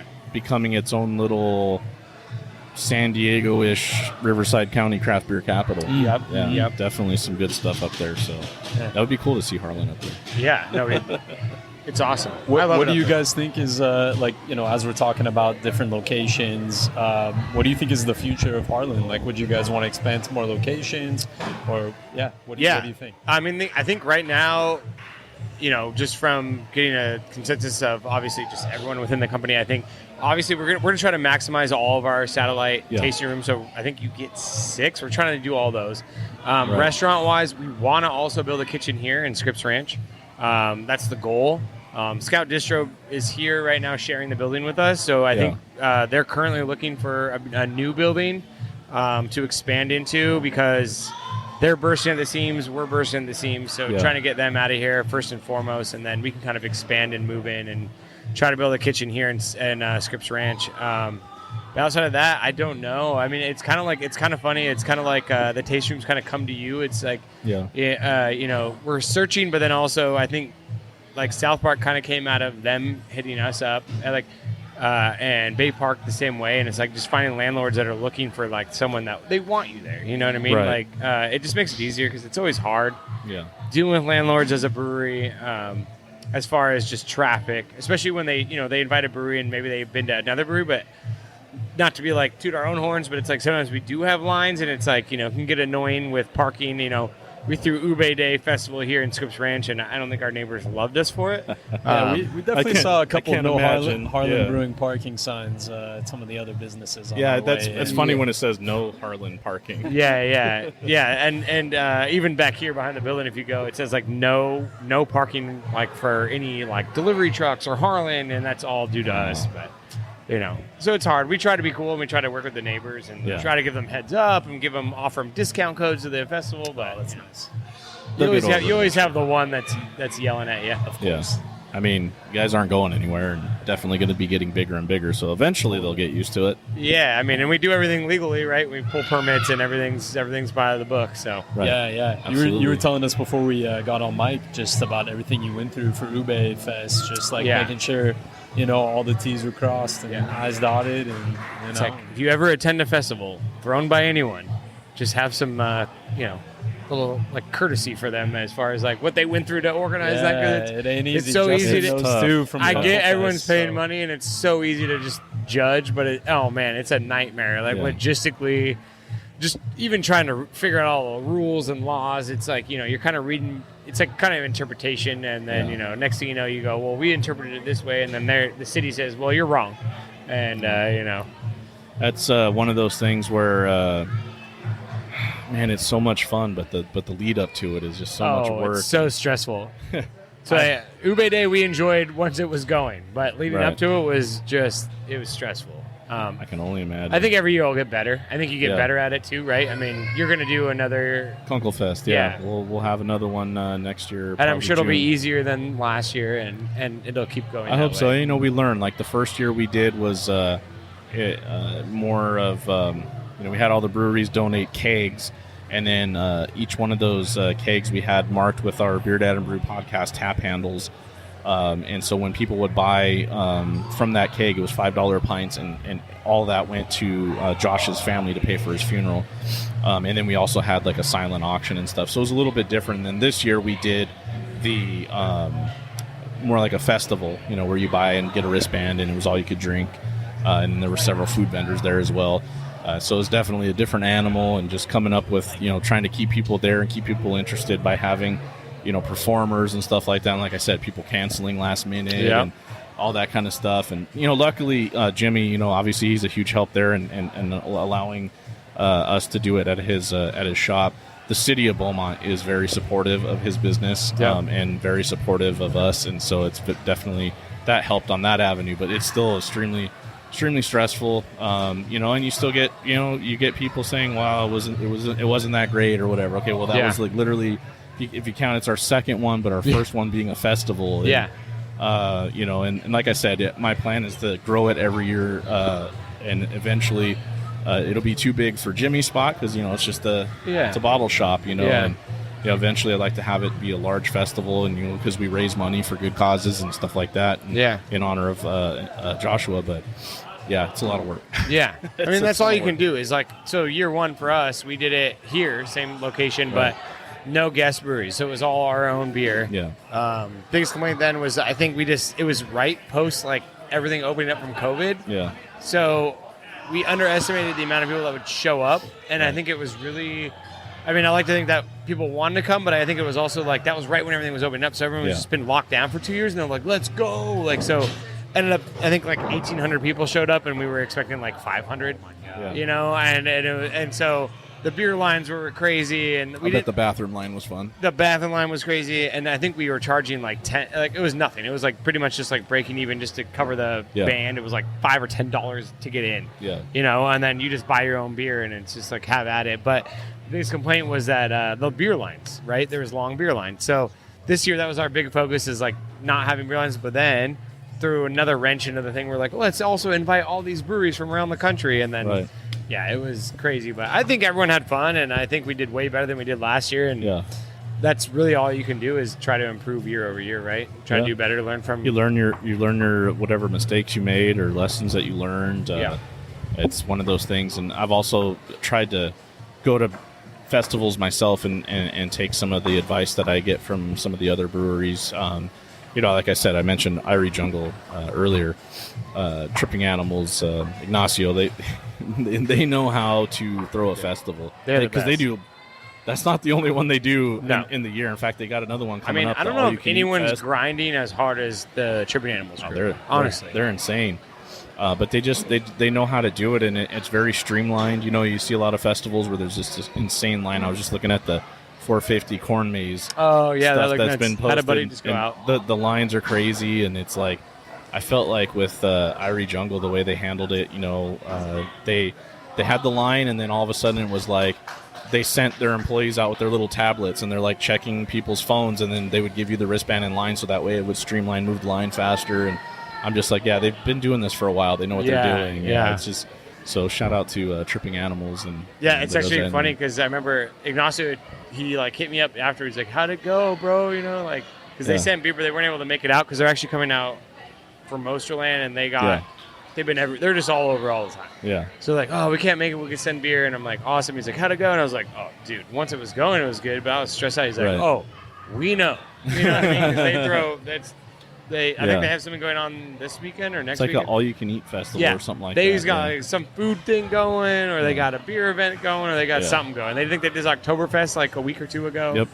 Yeah, they're insane people. They are. They grind. And when they go to a festival, if they come out, they don't just go to the festival. They like hit the streets. They're hitting like every account that sells their beer. Yeah. They're showing face. They're saying thank you. Yeah. They are literally doing it right. Cool people. They're grinding. I'm sad that the other Brandon, him and I went to Irie Jungle. We were supposed to do a show with them, but it was just so busy because of Irie Jungle that we couldn't coordinate everything. But we were already coming out there because we had the VIP tickets to go to the festival, and so we eventually made appointments with other breweries, but they still took care of us at the festival, and we're really grateful. That's awesome. And so hopefully, come April, we'll be going back. Maybe you'll be going. This time around, and we'll have to hopefully set something up so we can actually sit down and talk to them and tell them thank you. I had this crazy IPA from them one time. Like during COVID, there was like a virtual beer festival where they like send you the beers and you like tune in live, and like the brewers like talk about the beers. And anyway, it was like called like Breakfast Shark or Breakfast Nacho Shark or something. It had nacho in it. Nacho Shark. Okay, yeah. Something like that. It was supposed to be all breakfast beers. I can't remember what like the breakfast like quality of this IPA was, but yeah, man, it was. I have a breakfast for you. Beer for you right now if you want to try it. Oh. A new tap? All right. Love that. Let's do it. You guys keep chatting. I'm gonna get 3 tasters of one of our brewers, Jerry. So we have a. For people who don't know, we have a large system that's production, and then we have a smaller system. Yeah. A lot of our more fun, cool beers come off of that system. So we let the brewers here kind of play around with it every once in a while. Yeah. So they kind of rotate through a rotation, and they get to brew whatever they want. Okay. So we have like an English Dark Mild on right now. That's nice. That one of our brewers did, and then just recently, Jerry, one of our brewers, she's a badass. She brewed a breakfast style sour. So it's a sour beer with tangerine, apricot, and coffee. Wow. So I'll go grab some. Okay. Oh wow! Thank you, man. Yeah, let's do it. Excited to try it. Absolutely. So update on the San Diego Padres. They're currently winning 3-0 in the top of the third, for those of you that end up listening to this show, against the New York Mets, so that's exciting. Brandon, what do you think so far, Harland Brewing? Man, I'm loving it. You know, I was Harland's been at the top of my list in terms of breweries that I wanted to visit. It's far exceeded my expectations. I had only ever tried the Japanese rice lager. That's like the only Harland beer that I've been able to find in my area. Yeah. And I'm a big fan of that beer, as I told you, Yeah. before we got on mic. And Had to take a photo. Yeah. I wasn't super familiar with like the different styles that Harland brewed in. Like I didn't know that they did those stouts, man. Like Insane, those right? dude, they were really good. Absolutely insane. Really good. I'm really excited to try this breakfast sour that we're about to indulge in.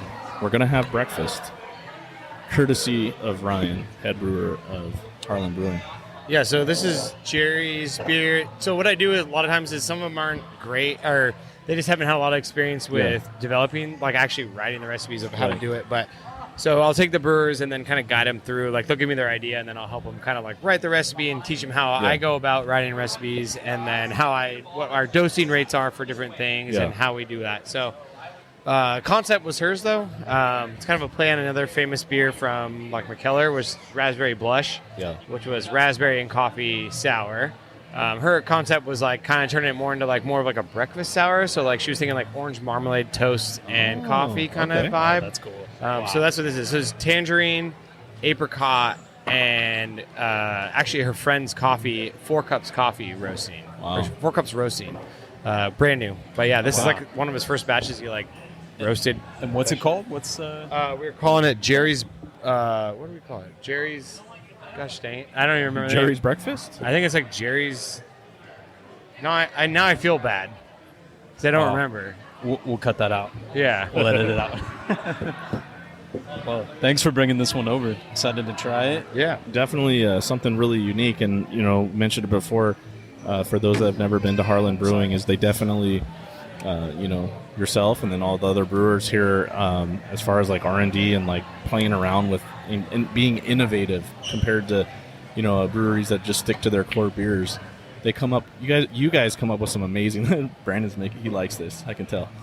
This is good, man. Yeah, orange marmalade is like right on the money. yeah. So it's funny how like the apricot and tangerine, you say orange marmalade, but then I tell you I put apricot and tangerine in it. But you gotta like find flavors to make. Yeah, and tangerine. You know what I mean? You gotta like tangerine find. for sure.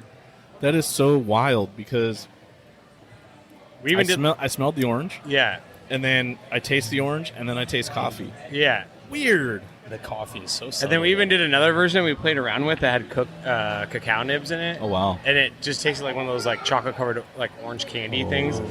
That's my favorite But Christmas treat. The vibe was like breakfast, so we opted out on that. Yeah. Just because we felt like we're like, oh, remember that we Right. should do something else. But if it's like a breakfast vibe, like that's not what I'm getting off of this. So Right. we pulled out the cacao nibs. And but- you said that this is pouring in the tap room right now. yeah, this is Okay. pouring. Yeah, so today it's pouring at Scripps Ranch, and then by Monday it'll be pouring at all of our locations. Oh, amazing. Yeah. Cool. That's really good. That's definitely going to be a great breakfast beer. I would drink this with breakfast. I mean, I'm thinking biscuits and gravy and Yeah. little orange marmalade sourdough toast on Yeah, the side. I know that's exactly. a lot of bread, but you can tell I like bread. It's nice because it's just like I get a lot of coffee on the nose. It's like orange and coffee on the nose, but then the Right. coffee kind of comes on the very back end when you're actually drinking it. So it's like kind of hits you with like that sour, jammy marmalade, and then Yeah. all of a sudden you're like, wait, there's coffee in there too, you know? That's wild. I think my mother-in-law would like that because I know she loves orange marmalade and she loves coffee. So it's like two of her favorite things all in one. Yeah. And it's funny because of me. I don't think she really ever drank beer her whole life. And then I'm always like, here, try this. The stuff that I get sent and all that. Here, try this. And she's really developed a taste for different types of beer. She really likes a lot of the hazy IPAs that come across with like the grapefruit flavor. Yeah. I want to say it was Mason.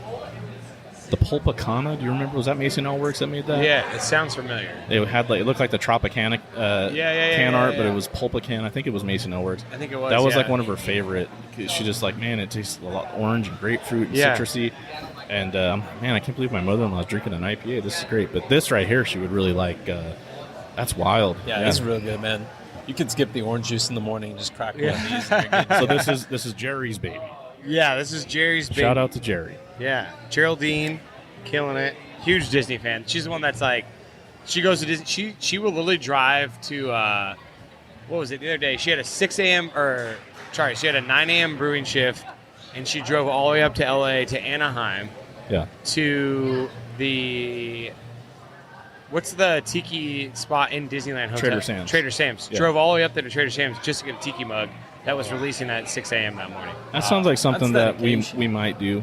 More so the wife. I'm more like go there and drink, and I love Disney. I grew up with it. Okay. And now that I've got the kids, it's like Yeah. I love seeing their faces when Yeah. we go there. And it's a lot of money, but that's one of those things that I've always said that when I tell people, when you invest in your children, the look on their faces, that's something that Yeah. no dollar amount can meet. Yeah. So that's like my thing. It's kind of funny actually. I have a 9-month-old daughter right now, but It's almost time. yeah, we just took her Yeah. for the first time because we had our beer in there, so we ended up going. Yeah.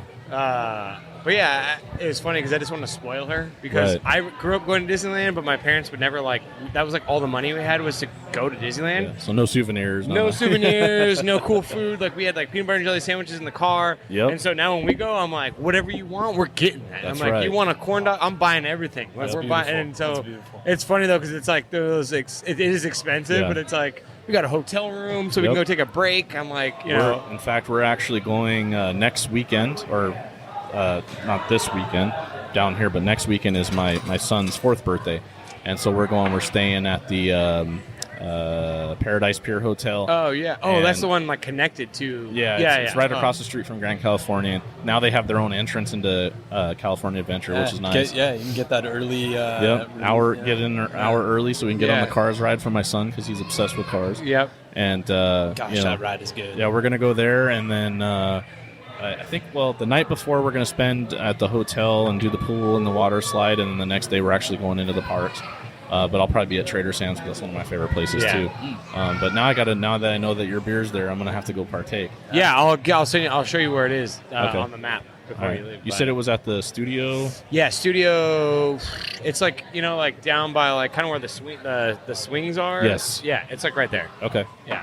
All right, Or by the back lot, or it's two actually locations. It was by where the swings were, or like then the studio location I think is the back lot. Yeah. Where like the fake wall is. Yes. Yes. Okay. So it's there if it's open. Yeah. They've been closing it though, and so then it's been moving over by the swings. I forget what the name of that bar is though, but Okay. yeah. Yeah, it's funny that you say the fake wall. As I just posted a couple weeks ago a picture. Where's the BeerDad at? And it was in front of that fake cloud wall. And who answered it? It was Noble Elworth. Yeah. They knew, Steve. yeah, because they knew exactly Yeah, exactly where I was at. You were And in I'm their like, hood. and they're like, they're the only ones that knew. But yeah, we love Disneyland, so that's great. Get the Yeah. little one and spoiler. Rotten. Oh, dude, yeah, it's for bad. sure. It's like- We just had to add my son to our Magic Key passes because Oh, he hit the he's age. he's a little over. We kind of got him in there a couple times. Don't listen, Disney. But yeah, he's way too big now. He's 4. He's turning 4. He looks like he's 7. So Oh, okay, gotcha. yeah, you can't, like, all can't right. sneak him in no more. Yeah. So we got his pass. He was all excited last time we went and got his pass. They took his picture, gave him his own little card, so he was like super stoked. But yeah, we'll be celebrating his birthday. By next year, you'll have the matching Beard, yeah. Yeah. Well, it's funny, he says, because, obviously he pays attention to everything that Dad does. And he said to, I believe it was, my wife had her friend over, my mother-in-law was there, and he said, one day I'm going to have a beard like you, and I'm going to drink pickle beer like you. Oh. Wait, do you like pickle beer? He saw me drinking Martin House pickle beer. And so, Dude, I love it's so good. I've never It's had so it. good. Oh, I gotta try. Have you had that one, the Martin House? Yeah. Oh, dude, I love that stuff. I It's so love- good. Like a lot of people. but I are like, love "You're pickles. A lot of people are like, "This is so gross. What's the matter with you?" And I'm like, "Yeah, I'm the same. I love pickles. It's a wild. It's maybe fine. you should make your own version." I don't know. I don't know how. I don't think I feel confident enough. But I had like the spicy version too. That was one's- so good. Good, yeah. They came out with some new ones like chamoy flavor, Yeah. Bloody Mary mix, and sweet dill pickle. Because I had a beer share for the first time. It was like a joke. Yeah. Like someone opened it as a joke, but I was like, no, this is like good though. I was the same. And they were all like dying laughing, like, there's no way you think this is good. I'm like, no, like, I actually like this. I was the same. Like, so, I would drink this. So for whatever reason, we're really big in Texas. We got a lot of listeners in Texas, a lot of good people we've met over the years. In fact, that's how we met Marcus from Baba Brew House, and we've made some relationships a lot in the Houston area. And one of the guys had sent us like this package of Texas, Houston area Drake, beers. right? His name Drake? Yeah. And so there was all these different beers, and that was kind of like the throw-in beer. Yeah, like, yeah. to It's be always fun. a throw-in. It's never. No one's actually trading for this This is beer. damn good. And so Yeah. the last couple times I went out to Texas, including that trip that we all went there for the podcast for Baba's 5-year anniversary, I went to you just go to the HEB, which is their version of Vons or Stater Brothers. Yeah. And they got it right there on the shelf for like $7 for a 6-pack, and just like I load up on bring as much as I can. Or like my wife, she's got 2 cousins that live out in the Austin area, so every time they come out here, they're like, "What do you guys want?" And Pickle beer. I want pickle beer. My wife always asks for Sweet Heat barbecue sauce from HEB. It's like their own custom barbecue sauce. And so it's funny. They always bring that back for us. I know you were telling the folks at 903 when you interviewed them, like, you got to bring some pickle beers out here to LA. Yeah, they make their California, version of rather, sorry. pickle beer, and so now that they're distributing in California, we might see their pickle beer too. So that'd be interesting because there's a demand for it, especially michelada lovers. It makes an amazing michelada. Amazing. Yeah, all that extra flavor, and it just balances with the michelada mix. But it'd be interesting to make like a nice, refreshing pickle beer here. Yeah. I don't even There know you where go. to start, other than pickle juice. Pickle juice, yeah. I bet you can figure it out, man. I bet you. I mean, I'll start canning all the other pickles. crazy shit you figured out. Maybe. I bet Yeah. you can make it happen. Pickles, and I don't know. You can either go the sour route, like they did, like a Berliner style, or even like I've always thought, like maybe like a lager, but like that's what I was thinking. Like a lager. yeah, with like tame it down a little bit, like not so hardcore on the pickle, but still get that pickle flavor mixed with a lager. It'd almost be like an adjuncted lager that has lime in it, but instead of lime, have pickle. I feel like people see that can and they immediately make an assumption. That Right. They're not going to like it. That it's it's like a parody beer. It's a joke beer. And really, if you think about it, fermented pickles, like it's really not that far off from a beer. Like, Listen, my mother-in-law's a health nut. She'll tell you it's good for your gut flora. there you go. Okay. There you go. I just love pickles. Yeah.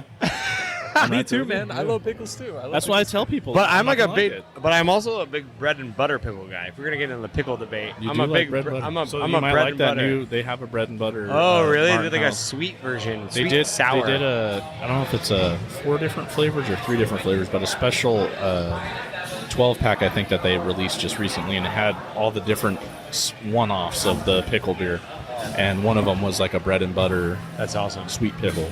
I don't know if it's any good. I haven't tried it. I did try the grape pickle beer that they did, and I love grape too, but that didn't. Yeah, that was that like didn't pushing do it the for me. limits. That was Yeah. pushing the limits. That did not do it for me. You're all, that's too Now the fruit punch one, though, believe it or not, Oh, what? it hit right. So Wait, what? Fruit Yeah. punch and pickles? yes. So in Texas, a delicacy there Leave that it they to do, Texas. right? They will actually make like Kool-Aid pickles. That's a thing. So you basically take a whole jar of pickles, empty the juice, mix it with the Kool-Aid mix, pour it back in the jar, and then put it in the fridge for about a week. And the pickles turn bright red, and they're like fruit punch pickles. And if you like the sweet sour pickle, you would love them. I mean, that's some innovative. I'm about it, man. That's a pastry pickle. That's what we call that. It's really bizarre. I Pastry thought, stout, pastry pickle. It's a craft pickle. Craft pickle. I thought I'm not going to like this, but I liked it. So I don't know what to say. Hey, man. Kool-Aid and pickles.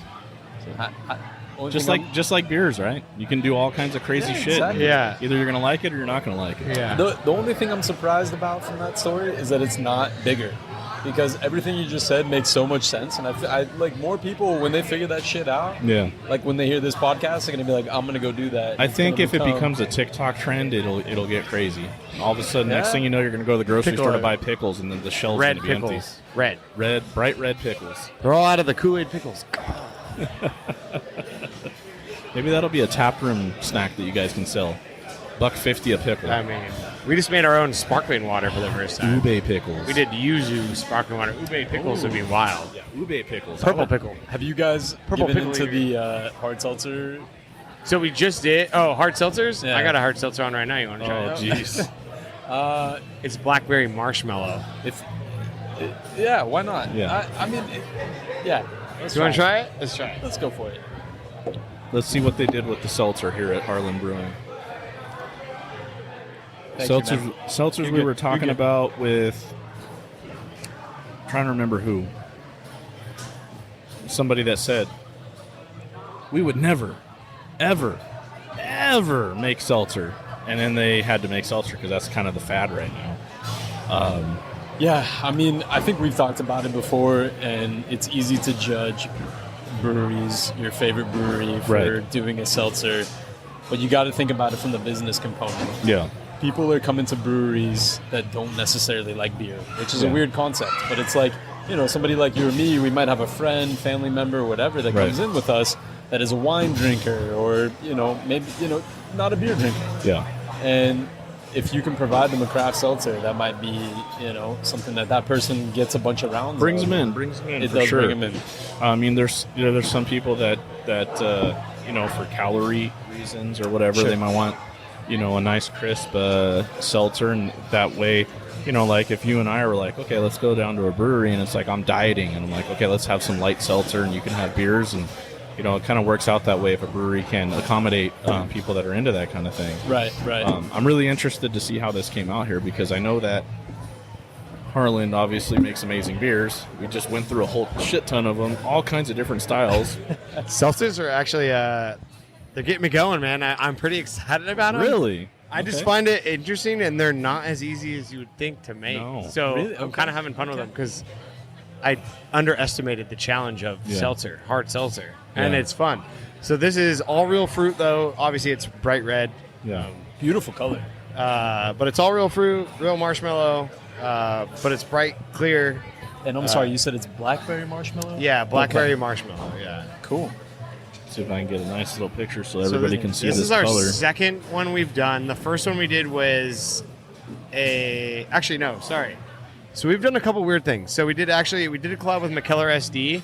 We actually did a 10% food or fermented Oh, wow. hard seltzers with it had Buddha's hand, blackberry, calamansi, and something else. I can't remember, but it was Wow. it was like a 10% seltzer though, Yeah. and we fermented it in oak. Yeah. And then we did a smoothie seltzer, Okay. and then this is our first real seltzer, as far as it's clear and but it's red. So yeah, blackberry marshmallow hard seltzer, All right, let's do it. 6%, I believe. It's interesting. The color on it, like you said, is absolutely amazing. Nice, I can see it bring nice nose. people in just by looking at it. Yeah, Heavy marshmallow on the nose. Yeah, I was gonna say I get a lot of marshmallow. a lot of marshmallow. Let's check it out here. Ooh, okay, that's good, man. I'm not a seltzer fan at all. But marshmallow, I'm a sucker for, and It's not man. dry. It That's finished dry, but then back sweetened with a little bit of fruit, and then it re-fermented a little bit. So, I mean, I don't know. I didn't alkalize it to figure out how many calories are in it, but it's definitely not a seltzer as far as calorie content goes, but it's not a beer. I mean, So you're saving calories by drinking this, not drinking a beer, but it's still up there. it's still got marshmallow. Yeah. I mean, the marshmallow re-fermented a little bit. You know what? It's and some of funny. the fruit, but It's funny with the aroma of the marshmallow. It's very heavy, but on the actual flavor, it's just nice and delicate. subtle. It's not. It's not as overpowering as you think it is just based on smelling it, which is really different. I feel like it's still a crushable seltzer because for me, I like seltzers at the beach or on a boat. I don't know if I'm day drinking. I'm not a big day drinker, really, personally. Yeah. Did you feel pressure though to brew this, or did you brew it because you were interested in No, it? I kind of like them. Yeah. Okay. Oh, that's cool. Hey, man, there's no shame. We have respect. So the other thing for me as a brewer, and what I tell other brewers when they go "Oh, you do this," I have no morals. I have no standards. I will brew whatever. I like fermentation. I think it's fun. Yeah. I think fermenting sugars is fun. I think fermenting fruit is fun, like fruit wine. Right. I think fermentation is fun. Yeah. I don't have high standards as far as I don't want to be on a pedestal, being oh, it's not true to style. Style guidelines make me sad and bored. Yeah. And so there's brewers out there that they live by that and they breathe by that and they die by that, and I appreciate that because without people like that, there wouldn't be a lot of the beers and the quality beer that we have today. But for me personally as a brewer, when I got into home brewing, when I got into craft brewing, it was because it was the idea of making weird stuff taste good and doing things differently. So I love all the alternative beverages and as a tasting room, we can sell it gluten-free, vegan, all the things, I think, as far as you as a brewer and Harland Brewing, what's really great is you guys aren't afraid to experiment and make all kinds of different things. Yeah. There are brewers out there that, with the changing of the times, like refuse to do anything but what their core is or what their favorite brews are, and they usually have a hard time. And I've noticed that the breweries that are much more on the innovative side, yourself, Bottle Logic, King's Brewing, Solaris Brewing up in Marietta. Yeah, I love those guys. Chad and Skylar, shout out to those guys. They're amazing. But just doing that and getting crazy, it's brought in, it's expanded the business. It's like he was just talking before he came back with the seltzers and the fruited sours and all these crazy things that before brewers were like, absolutely not. Yeah. It brings people into the tap room that, like we were talking, like, hey, we're buddies and one of us is on a health kick right now, so I want to drink seltzer, you want to drink beer. I can go to a brewery that has both. Yeah. Right? I'm going to throw a little shade right now on everyone. This is going to be my opinion. All right. It's not going to be a popular opinion, but I think anyone who blows off any new trend or any new thing, it's because they're scared. Right. They're scared that they are going to get left behind, or they're scared they're not going to be able to figure it out themselves. And I think I take everything as it's fun, man. It's everyone got into craft beer to be fun. You know what I mean? Yeah. You think when Stone, my thing with hazy is hazy is lazy, and it's dude, hazy IPA is probably one of the hardest styles of beer I've ever brewed. West Coast, I could brew in my sleep. Yeah. Literally brew that in my sleep, and it's going to taste good. Hazy IPAs are hard. Seltzers are hard. Fruited sours, especially hazy ones, without them blowing up the can to make them taste good, hard. Yeah. You don't know what you're talking about. You clearly haven't made a good one. Absolutely. You know what I mean? And so it's just I think for me, I got into home brewing because I thought it was fun. Yeah. And I think people are forgetting that beer is fun. And they're taking themselves too seriously. And I'm all for traditional styles. We brew Marzens. We have a English dark mild on. Yeah. We have Japanese lager. We do normal beers. But I just think the idea of just hating on any style, I don't dig it. I don't know. I don't like it. I just think got to be open to it and willing to try it. It is. There's I'd look at it this way. A lot of people, they like to make fun of the fruited sours, for instance. Is it something that is, if you're entering in a competition of beer? Maybe not, right? It falls under the sour category and it's got to meet certain criteria, and we were talking about that with GABF. But my personal opinion is that I started falling in love with them only because I had good ones. Yeah. Where you appreciate on the brewer side the creativity of what they're trying to do. If Kings, for instance, if they tell you that it's going to be Hawaiian Punch and you pour that, and just like I did with the Ube Milkshake IPA, and it took me back to my childhood, and I have a Hawaiian Punch fruited sour and it tastes just like the freaking Hawaiian Punch can that without using Hawaiian Punch, or maybe they did, but for the most part, I feel like they do it without it. Yeah, so just a bunch of different fruits you combination. just replicated this flavor profile. Absolutely. That's art. And you appreciate that side. I learned from Joshua Kunkel, my old co-host. I miss him dearly. But he was such an innovative brewer, and it's a shame that he never got the chance to go pro. He was going to right before he passed away, moving up to Santa Rosa. But the things that he did, and when he took his Randall machine and would infuse beers and make these crazy combinations, and just some of the stuff that he would come up with, it was the creative mad scientist, almost MacGyver stuff that I used to tell him. Yeah. And I could appreciate, or if he was out of a certain grain or hop and he's like, all right, we're trying to make this beer, I'm going to take this and combine it, and it's going to assimilate the taste of this. And it's that's what I appreciate in the brewing industry. And like you said, for people that turn their back on certain types of beers, it's make them. There's a beer for everybody. That's why I like craft beer. Right. Here, I could bring my wife here and find something that she's going to like, and she's not a huge beer drinker, although she's starting to because of me.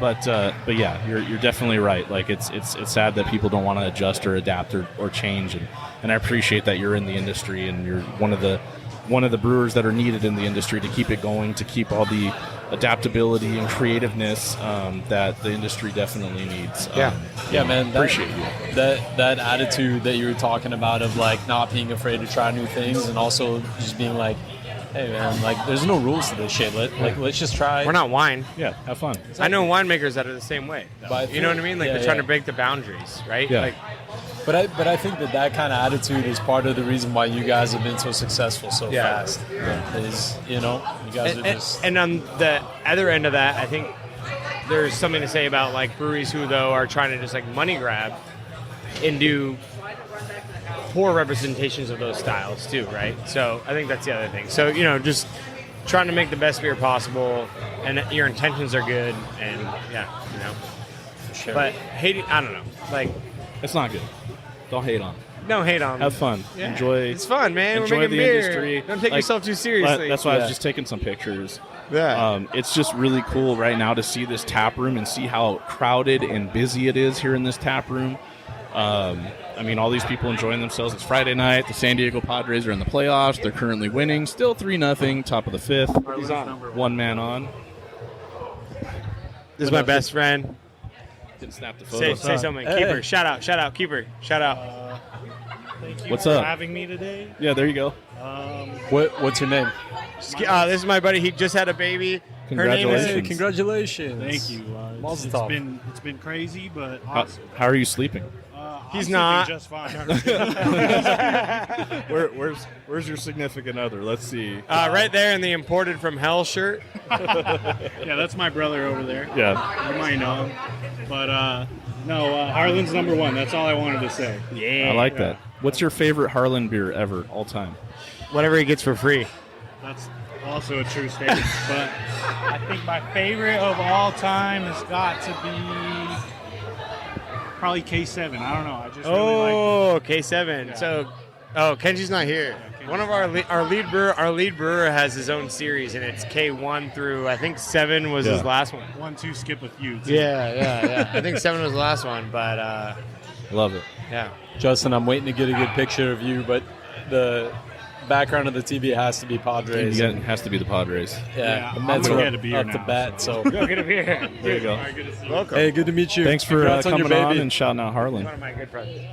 Congrats. Yeah, get some rest. Whoa, dude, don't knock anything over. No. Ryan knows about that, having a 9-month-old. How was that when the baby came around, getting rest and having to be here early for Oh, birthdays? well, let's introduce you. Aaron, come over here. We're going to introduce you to Aaron real quick, too. Because there's a funny story. Okay. First time, right when I had the baby, my biggest thing now. Aaron, say hi. Hi, Aaron. Aaron's one of our brewers. Aaron. We worked together What's at another brewery. But right when we had the baby, Aaron would come into work and tell me how tired he is. There you go. But he was tired because he was playing video games till 1 in the morning. Different kind of tired. Different kind of tired.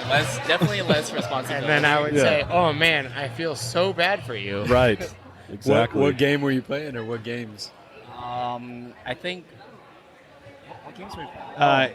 Call of Duty? Warzone. Warzone. No, yeah. Warzone. So, yeah, it's something that got us through the pandemic. And Sometimes he stays up till 2 in the morning, and then he has to be at work at 7, and then he's sad boy. Yeah, fair enough. Yeah. So you kind of know what it's like to have a newborn. Kinda. Yeah. Yeah. I like that. Yes. Another home run, San Diego Padres. what? Yes. Oh. Yes. 6-0, San Diego. Profar. Hey, Yes. shout out to Miguel. Dodgers suck. Shout out to Miguel. Put that out there in the world. You can I'm say that sorry. a lot. You're from LA. No, it's okay, man. I'm It's okay. not a big He's- baseball fan. Oh, in general, perfect, 'cause they're not gonna I'm- win, I'm so. good, man. Yeah, he's good. Yeah. No Doyers. Although, Jimmy, Craft Lounge, I know you love the Dodgers, but I hope you're watching this Padre game because they're doing pretty good. Oh, no, I'm good. So the critics have definitely missed on this one, saying that the Padres had no chance in hell of winning, and it's currently 6-0. So I like that. Well, I think that we've had some amazing beers at Harland Brewing. Ryan, I want to thank you for having us. Also, Nick, who had to leave. leave us. Thanks Shout to out, Nick Nick. Sorry, Nick joining us. just bought a condo, and then they literally bought it, and then a pipe burst in their upstairs, and then they've been doing nothing but construct. They basically had to remodel they bought a condo, and then now they have to remodel their entire kitchen. That reminds me of that movie with Tom Hanks, The Money Pit. You guys ever seen that? Yeah, movie? That's exactly. Luckily, I think insurance covered it, but it's been like nonstop meeting after meeting with contractors and making sure everything's getting done. So That's horrible. Damn. Well, congrats on the new condo, and hopefully it'll be all like hopefully it'll be good. fixed up and Yeah. ready to go soon. Yeah. Well, good thing he's working for a damn fine brewery. You're working for a damn fine brewery. You guys are successful, and Thank you guys. Yeah, man. cheers to more success and more tap rooms opening. You got room for 6, right? Yeah, six total. So You got two more to come. two more. Two Don't more to know go. where. Thank you for just welcoming absolutely. us in Oh, no. and sharing like all the amazing beers and like your guys' stories and everything. No, like, thank you guys for coming out. I know we enjoyed it, and like I know people are really gonna just enjoy hearing from you guys. And, Awesome. like, Absolutely. yeah. It's one of the, I've wanted to do a show with you for a long time now, and it's Yeah, we've one been of the- talking for a minute. It's schedule wise, and then Josh passed away, and those things got crazy with us, and but I'm glad we finally got to sit this is down awesome. and enjoy beers, and I finally got to have some Ube Milkshake IPA, so I'm stoked about that. So I think the only thing fitting is Ryan, you need to meet our grandma because she's ready to come on and All right. tell us about it. So we're going to introduce you to Grandma for the BeerDad and Brewed Podcast. Again, thank you, Harland Brewing, for having the BeerDad and Brewed Podcast. Go ahead, Grandma. They also practice by drinking the urine of a ram. The what? They drink ram's piss. Because of the pH balance? No, because if you can drink ram's piss, fuck, you can drink almost anything. She said fuck. Oh, what is the malted liquor? What gets you drunk or quicker? What comes in bottles or in cans? Beer. Can't get enough of it. Beer. How we really love it. Beer. Makes me think I'm a man. Beer. I could kiss and hug it, but I'd rather chug it. Beer. Cut my belly out to here. Beer. I could not refuse it. I could really use a beer. Beer. I can't remember how much I have had. I drank a 12-pack with my dad.